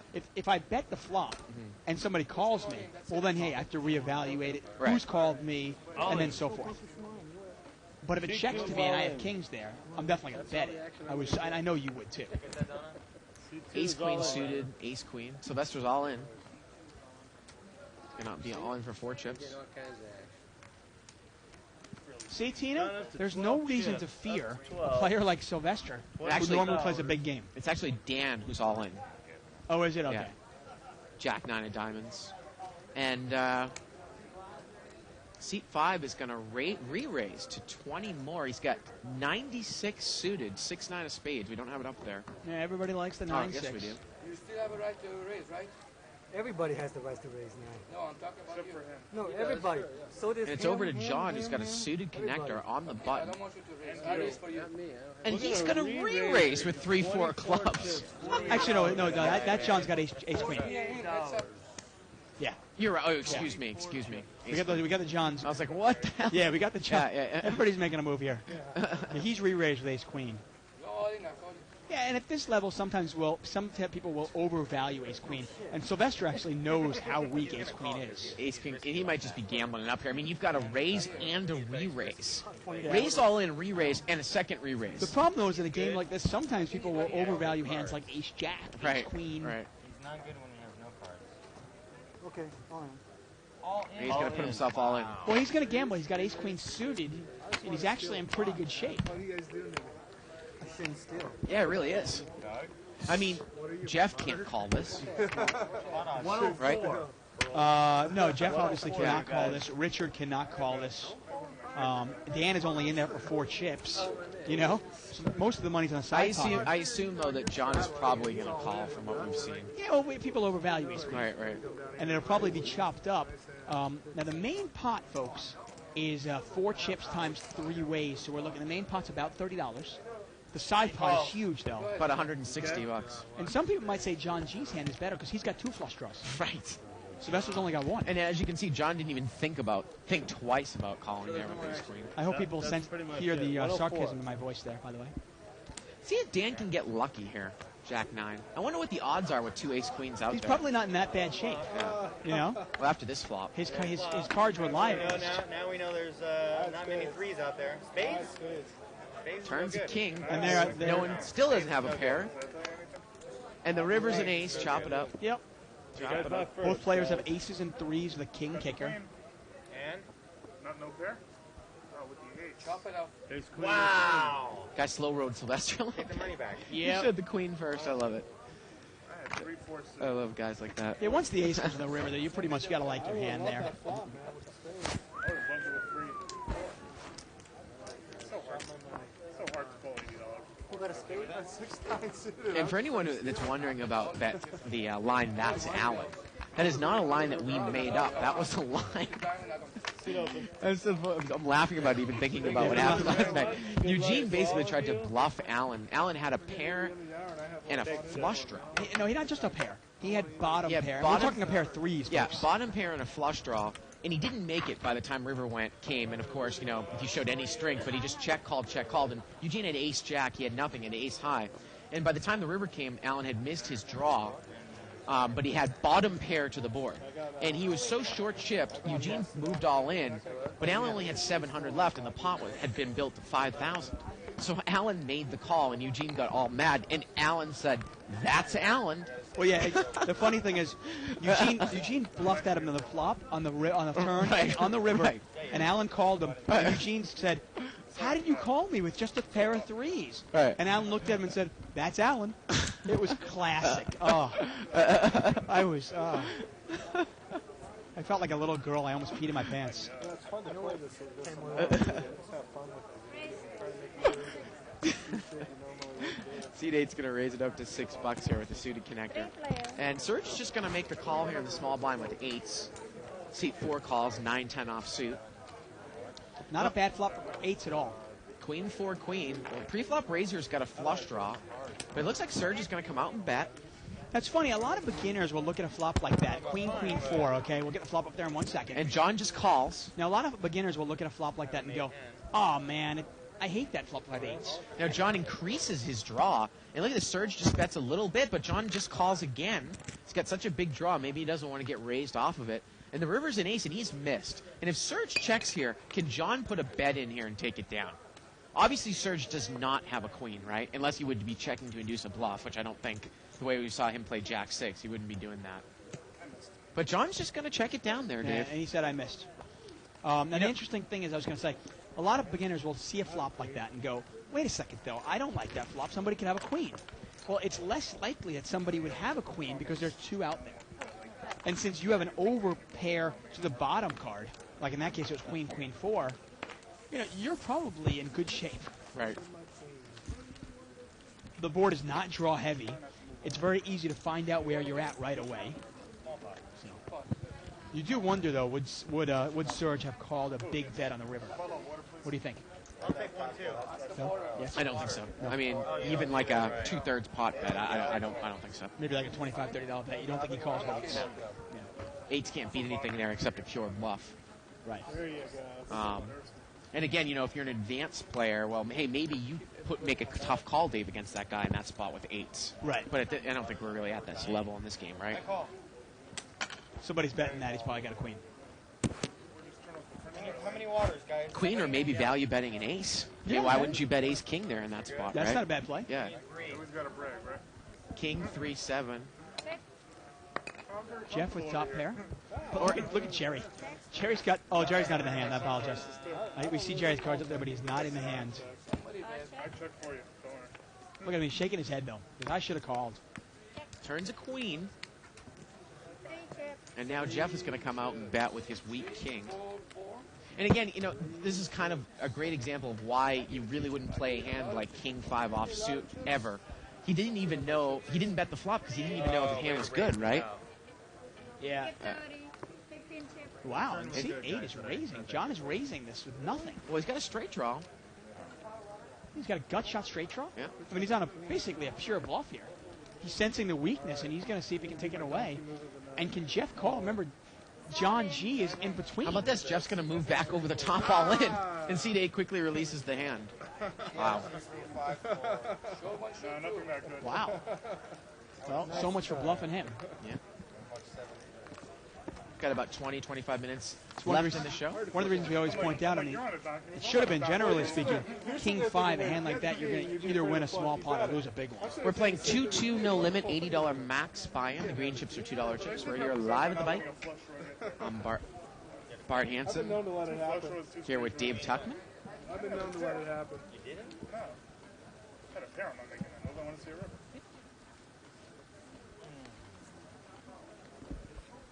Button's going to move over here to seat 1. Sylvester getting a massage, Dave. Yeah, you can get a massage here. One thing great about the Bicycle Casino, you can pretty much do everything at the table. You can get a massage. We charge $1 a minute. I think I actually might get a massage before I leave. Seriously, tonight. Yeah? Just go right home to sleep. You get a massage here, $1 a minute. You can get fed at the table. You can get cocktails. I went all in with it when you bet. You can get a hot shave and a shower. Hot shave and a haircut here. Yeah. Hot shave and a shower, huh? Hot shave and a shower too, eh? That's in the back room. We don't talk about that. C3 bet out with a king here, and he got called in 2 spots, 5, 6, and Jack 9. Well, Jack 9's now made trips. Yep. And it gets checked to Jeff, and he's going to bet. And look at Jay. He's not going to get involved with it, Dave. He folds king 10. It's a good laydown right there in that spot. Yeah, they actually have a barber here, because I do get my hair cut here by Jenny, the hairstylist, but they actually have As we take a look at a new player. They actually have a barber that will give you a straight edge razor shave. I've never had that one of those before. You had one here, Isaac? It was good? And it's like, you get heated shaving cream that comes out of the machine. I love that. Have you had that before? I have, yeah. I love that. Supposedly some sort of really, really old vintage like barbershop in Beverly Hills that does that too. I don't know. I don't know if you know. It's great. I love getting a hot shave. Have you ever? You're not afraid about like the straight edge at all? Getting cut and the guy. No, these guys are good, man. Straight. That's a great shave. Yeah. Kind of remember. Feels like you don't have to shave for a couple days. Reminds me of the Untouchables, the opening scene with De Niro sitting there, and his the guy who shaves him nicks him. Yeah. And you think he's just gonna kill him right there. Oh, great scene. Ace King 6 here. Missed everybody. Checked around. Turns another king. Missed everybody. Jeff's got trip kings. Well, it turns a king and he didn't bet. Oh. And the river is a 3. And now Richard's going to try to steal it. Now, if you're Jeff here, is it just a call? Is it just a call here with king 8? He's going to raise. What I mean by that is, would you ever raise here thinking that someone's actually going to call a bet and a raise on the river with an ace? I mean, I would think not. And if you get called, it's probably going to be by a better king, right? I mean, unless you're raising the value of not showing your hand. Right, but like you said. Is there a lot of value of that at this game? I'm not sure. Right. Get an email here from MF here. And he's talking about his previous email where he was, berating me because of my PC remark. But he says, I take back the jabs in my previous email for you guys made it up by getting my brother. And he's referring to his brother is in seat 4, right. Richard. He says, you guys made it up by getting my brother beard feeding on the camera. That was golden. Keep up the good work. That's 10 chips. Anything we can do here for you. 14 chips. Thank you. That turns like an understanding. We're here for you at Live to Bike, folks. What is that thing that's called that you sharpen the straight edge with? It's like a leather belt. Is there a name for that? That leather thing? I don't know. No. Sharpener, you mean? Yeah, I mean it's a sharpener, but I think it has a name. I'm not sure. And the name's not sharpener. I don't think so. Okay. Oftentimes they have movies like someone will beat someone. Well, it's that thing, with their straight edge sharpener. I tell you, some of the stuff we talk about is absolutely inane. King 8-3 here. Jay's got top pair, but Richard's got a better kicker. And I believe that Richard raised pre-flop, and he didn't bet the flop on the button with King Queen. Wow. And we talk about this game being a kicker game. And now is Jay going to bet? And Jay didn't bet in the cutoff seat. Yeah. Man, that's bizarre. And now, seat number... Now, the question here, though, is, remember, John was in the blind. Is it crazy to think John had a 3? The turn was the 3 of diamonds. I mean, is your king queen that strong that you want to let somebody in there? I mean, what if this guy was in there with like 3-5? Turn was the 3 of diamonds, and the river is the 3. Well, we got 3-3, runner 3s here. Now you probably like your king, but you slow play it there. It's just tough to know where you're at. And now you're certainly not going to get called. Well, maybe you will. Who knows? Right. Well, the only question is, well, I might call this too. Actually, the more I think about it, you got to go, would Richard check a king? Check a king, right? Yeah. Would he check a king? And sure enough, he did. I'd probably pay him off too, now that I think about it. I mean, the only thing that you think about the way that he played the hand, I definitely wouldn't expect him to turn over king, queen. And you couldn't really necessarily put him on a set of 8s because you have an 8, but maybe a set of kings. Or set of kings, yeah. Right. Set of kings. I mean, 99% of people, bet aces in that spot too, right? Yeah. Yeah. I mean, on the button, would you bet jacks or queens even? Of course. Yeah. I mean, it was really surprising that he did not bet the king, and he got lucky that nobody had a 3. Yeah. I mean, obviously, it gets better when the third 3 comes on the river, but... Yeah, obviously. Yeah, Richard's played like that sometimes, and it makes me, it's... Mixes it up. I guess it's mixing it up. Creative play. Pocket jacks here for seat 2. That is Dan. Actually, no, excuse me, that's a new player. Aaron. And he is going to raise. I get 8 chip. He's going to make it $16 to go. Again, those are $2 chips. Ace Queen over here for seat 7. That's John. And is he going to re-raise here? No, he's just going to make the call. So, he was asking the guy how many chips he had left. And remember, he pretty much called an all-in with Ace Queen last time, a couple hands ago. My first time I've been in. Heads up, jacks against queens. Jacks against ace queen. Well, Ace, deuce six. Yeah, ace queen's outflopped them. And it goes check, check. The turn's a 4. Sylvester's not in the hand. 10 chips. 10 chips, $20. And now John is going to bet 20. And Dan calls. So Dan did not bet in position here. Excuse me, Aaron. That's 10. 5. 5 tens, 5 And here we go to the river. River's another deuce. Yeah, you gotta like ace queen here. Well, it's interesting that Aaron didn't bet the flop in position, you know. Bet 10 more chips. And John is going to throw a $20 bet here on the river. Well, Aaron puts him in a tough spot, though, because he's induced a bluff. And he's going to call. He's going to call. Now, if he bets the flop, you can probably figure out where you're at. Remember,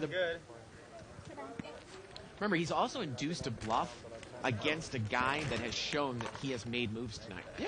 As well. I mean, some other people, maybe 4 or 5 other people on the table, if they're betting at you, they have the ace. Yeah. But here, you don't know. This guy might. He could have bet that. I mean, there was a spade draw on the flop, and if he missed the spades, would he bet that? Probably. Which the British people like. Now, interesting here, I check out the 2+2 board, get a post from Sykes. I guess he went to the Pokulator on liveatthebike.com and told us there was an interesting hand a little while ago where 3 players were all in. 2 players, both players had ace-queen, and the third player had jack-9 suited. And the jack-9 is actually a favorite over 2 players sharing the ace-queen. Interesting. Yeah, 41%, 31%, 26%. Well, again, it brings up the fact that it's not necessarily, well, obviously jack-9 is live.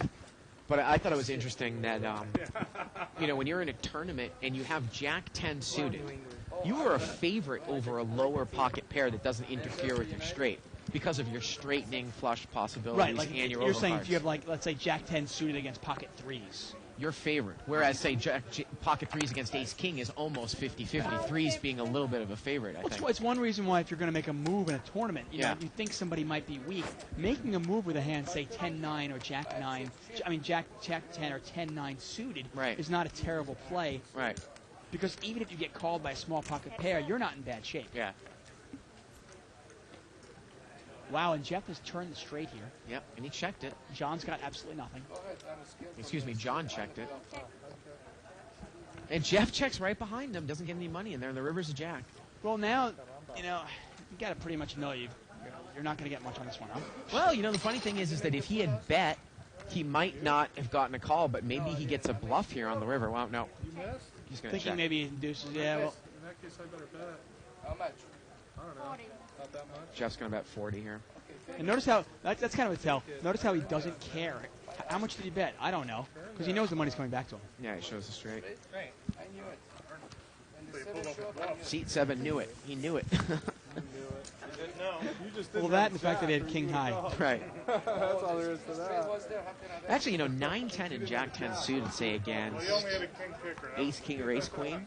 I think if you had a jack, you'd probably I mean, you're a dog, but you're not necessarily a huge underdog, right? 60-40? I mean, that's what I'm saying. I mean, I'm not, if I'm going to make obviously you've got to make moves in a no-limit hold'em tournament. Right. Not like a cash game. You've got to be able to willingly gamble it up. You've got to be able to come over the top of people. And a hand like 10-9 suited or jack-9 suited jack-10 suited is not a terrible way to go. Because if somebody has ace-queen or ace-king, at least your cards are live. Generally speaking, as long as they don't have a big pocket pair, and I say a pair higher than yours or sharing your cards, you're not in that bad shape. And if you hit the king with a good Limped kicker, around here. Jack 10-9. So I know you don't have the king. John's open-ended over there in seat 7.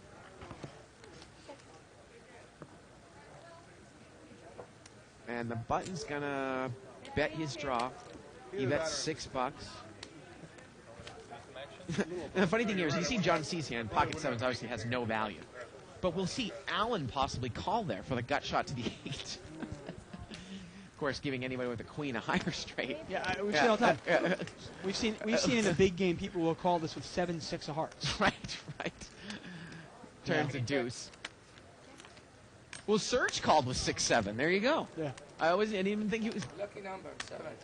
And John's going to keep betting. And you got to realize that even though you've got a gut shot, Right. even if you're open-ended there, you don't really want that side of Guys, it. don't call me. When you have something, I'll call you. You didn't call me. John takes it down there. I just had it straight. You didn't call me. I just gave you. Kind of a couple of cool things happening tomorrow night, actually. We have a big tournament coming on. It's kind of a Valentine's Day weekend tournament. We have a play against him or you can play against her. It's a no hold'em shootout, no limit hold'em shootout. $50 buy-in tournament. Starts at 7:15 p.m. There's actually an appetizer and dessert buffet starting at 5:30 p.m. And check this out. The first 25 women in line will play for free. And that's tomorrow night at 7:15 p.m. The first 25 women in line will play for free. And then we have a Saturday night tournament, 7:15 p.m., February 11th. It's actually half Hold'em and half 7-card stud tag team event. And you can play with your partner, which is kind of cool. And then Sunday we have a 2:15 tournament, which is just ladies, and that's play without them. And that's a $25 tournament starting at 2:15. And we have a buffet that starts at 11 a.m. Wow, check this out, man. We feed you, play a tournament. Wow. Great weekend here at the bike. Now, John G. raced here with pocket 9s. Jeff has called. Interesting, Seat 4 had pocket 4s. He didn't call, and he's pretty well stacked. Well, that's because he knew that pocket 9s was going to hit a set. 10-9-3. Let's see if John bets here when he's supposed to. Put some more. How much more? Like you said, Dave, you know, you're expected to bet, so why not bet? See if somebody can open it up and make a move. You never know. You might get a call here from Jeff with ace-jack suited. Yes, Because I think that Jeff thinks that he's full of it. Let's see. You might. Exactly. Well, if you check that and the river comes out like a 4, I would assume they would. you know, obviously you're not going to get any action. Now, Jeff's also got a backdoor spade draw. See if that influences him. I'm not going to chase. He said, I'm not going to chase. And I don't think Jerry's going to chase. See if he shows his set. John takes it down. Yeah, I'll show you. Yeah, we see that Yeah, times. it shows 1-9. Yeah, we see that often in the big game where a player will expect you to bet, and they're hoping to check raise. But then the guy with the big hand doesn't bet at all and never gives the other guy an opportunity to check raise. And then something scary comes on the turn and kills all the action. We see it all the time. Andy Cook email here, that razor thing, a strop.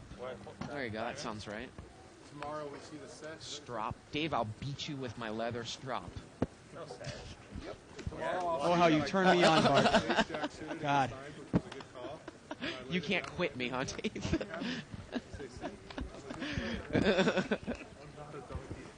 The button moves over here to seat 9. Yeah, I mean, all the hands. No matter what I have. 7 Beat me, beat me. Wake him up. Button is in seat 9, huh? Yeah. Okay. 4-way action. Ace 10-6 here with a couple spades. Well, nobody's got an ace, but Serge has got a 10. Yes, he does. Gets checked around. Turns a 9. Now Serge has 2 pair. Well, Sylvester also has top pair, and he's also got, I'm sorry, second pair, and he's actually has a gut shot straight draw now. Yeah, without a spade. Raise 5 chips, $10. Kind of a meaningless hand. Got a bet here by seat 7, and I believe a raise on the button here by Serge. I'm just trying to paint the picture for our viewers, Bart. Right. No need to berate me. Make me feel insignificant. What about those 2 pots you didn't play? Time, please. What about those 2 pots? Well, Sylvester's thinking about it, so maybe you know something I don't know. Well, it was checked around. He's probably thinking maybe my 10 is good. Maybe this guy picked up a spade. Well, the guy draw. just bet, and now a guy raised on the button here. Oh, okay. Actually, in the end, everybody got involved in their fair share. And John there bet with a 9. Except for that And one, he's except for that one hand that I misplayed. and Serge is going to take it down. Take it down, Serge. Well, Serge has made a nice comeback after losing his first buy-in early. Made a real nice comeback.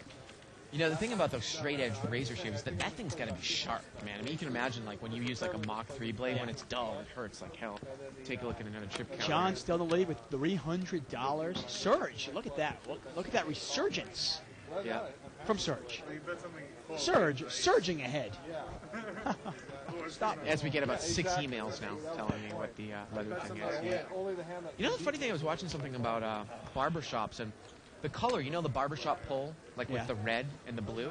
That has something to do with a symbol of medical, because they were, you know, basically acted like doctors in the 1800s. Right. The red is blood. 2 chips. Well, shoot, let me think about it for a second there. Yeah, I mean, No. anybody who's ever shaved with a dull razor obviously knows the discomfort in that. Yes. And that's what's great about if you go to a barber and you get a hot shave Yeah. with a really sharp, straight edge razor. It's great. King, deuce, jack here. Rainbow. And then if you feel your face after that shave, it just feels like a baby's butt. I love that. Turns at 3. Not much of anything for anybody here.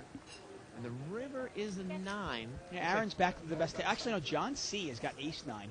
He has the same 9 as Aaron does, but he has, and he's got to bet it. No, I'm sorry. I apologize.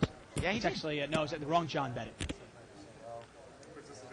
Well, the other John bet 5-8 here, a total bluff. We don't even have the cards up there. Ace 9 is going to win. Yeah, look, Ronnie actually did not put the hand up there because he thought it was kind of inconsequential. But he bet with it, 5-8 of hearts. Yep. And John C in seat 8 calls him, just calls, with ace 9. Takes it down. Obviously, you're not going to raise there with ace 9. It's pretty much only a call there. Me and you all in? Sure. Level you up? Why not? Yeah, I'd rather have mediocre typical start with. You're rich. I lost to up today. And the button's going to move over here to seat 2. Yesterday. No, day before. Ace jack offsuit here for Jeff. He's going to limp in seat 5. I go. Limp here by Queen deuce hearts. Raise 3, And 6. Serge going to make it $6 with king queen offsuit. In the trouble. I like Sylvester. He's going to re-raise. Queen jack of spades. Makes it $20 to go. 10 chip, $20. Sylvester actually has queen jack of spades. He's re-raised. How much? 10 chip for mine.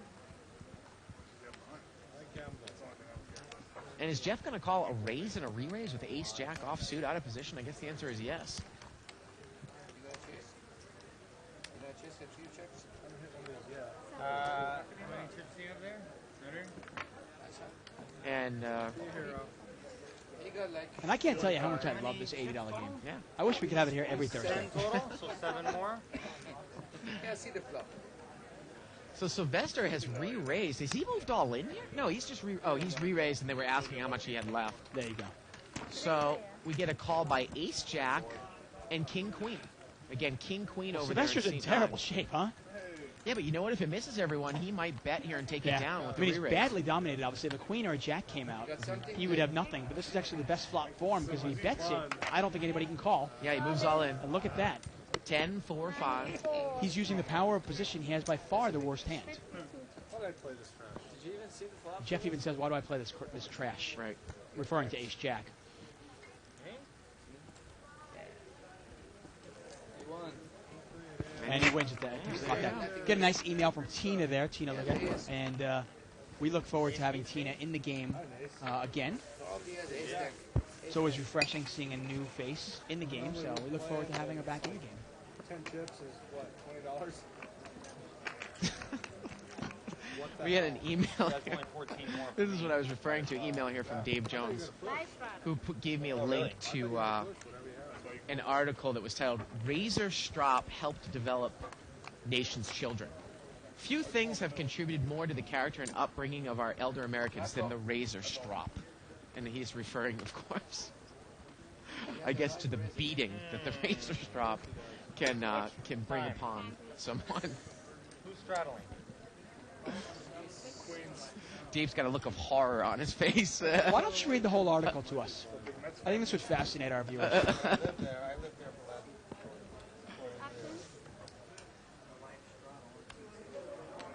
Wow, Jerry live straddled here, and he's picked up queens in the straddle spot. Wow. And he's going to raise.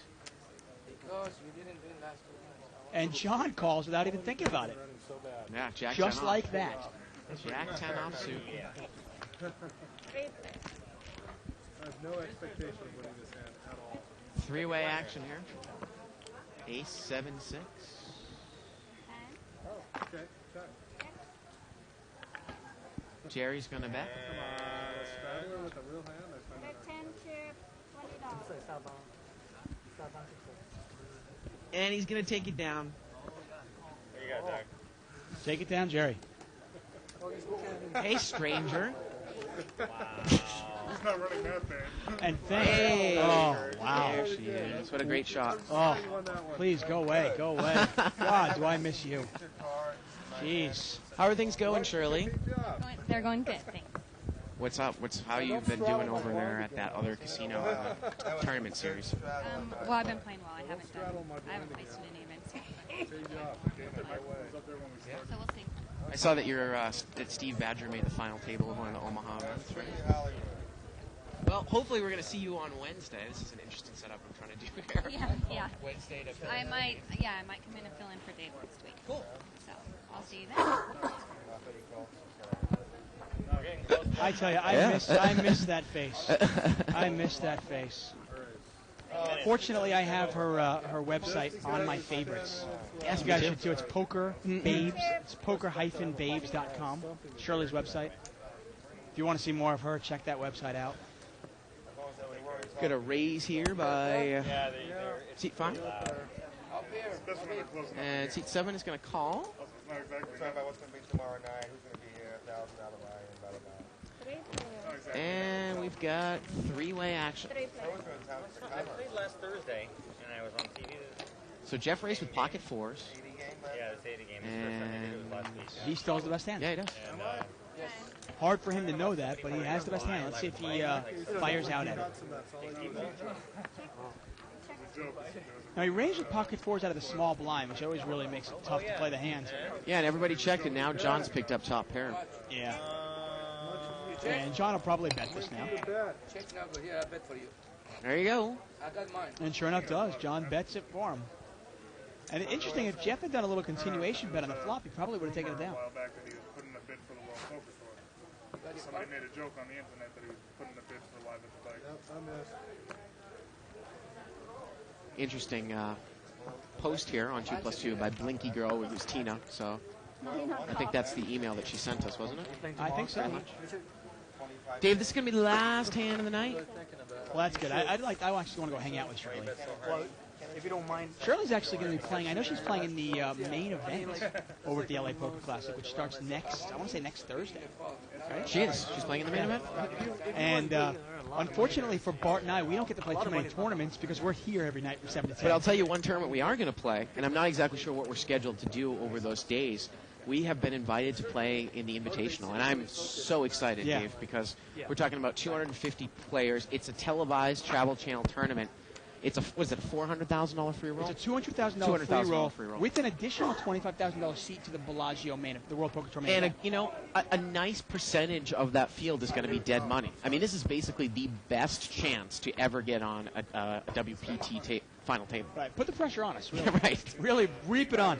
Obviously, there are going to be all the big names in poker as well as some obviously celebrities. I think that one of us has a good shot of going, fairly deep in that tournament. Hopefully. Yeah. Look at this. John G has flopped the flush and he's checked it. Yep. Ace, 4, Queen, all clubs. And everyone's drawing dead here. And look at Jeff though. Jeff has got 2 pair. Actually, excuse me. Yeah. Jeff has got 2 pair, and you wonder. Jeff is not drawing dead. Yeah, you wonder if John had played it a little faster. Now, if another club comes up, that's going to kill all of John's action. That's right. And he also isn't even going to know. Well, he does have the second he does. nut with the jack. Here we go to the turn. Turn to deuce. Well, that doesn't change anything. Let's see if more money goes in the pot right here. He checks again. And Jeff's got to think his hand is probably good. He's got bottom 2 pair. Well, now he's got middle 2 pair. Gonna bet again.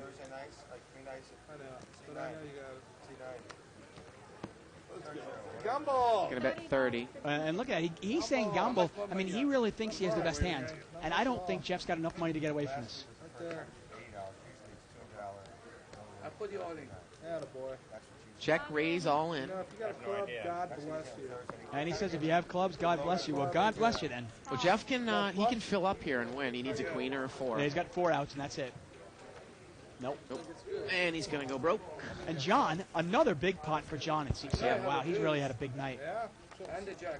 Yep. And he slow rolled again. Oh, man. Don't slow roll. Well, that's going to do it for us. Join us tomorrow night for our big unrestricted buy-in. No limit, 10-20. Should be a big game. So for everyone here in the booth and for Dave Tuckman, I'm Bart Hanson. Good night, everyone, and for Live at the Bike. It's here. It's big. And it's closer than you think. It's not a tournament. It's what you don't see on TV. The cash is real. The stakes are high. They bet big. They win big. They lose big. High stakes live action poker. Live at the bike. Watch it live on the web or play it if you dare at the Bicycle Casino right here in Los Angeles.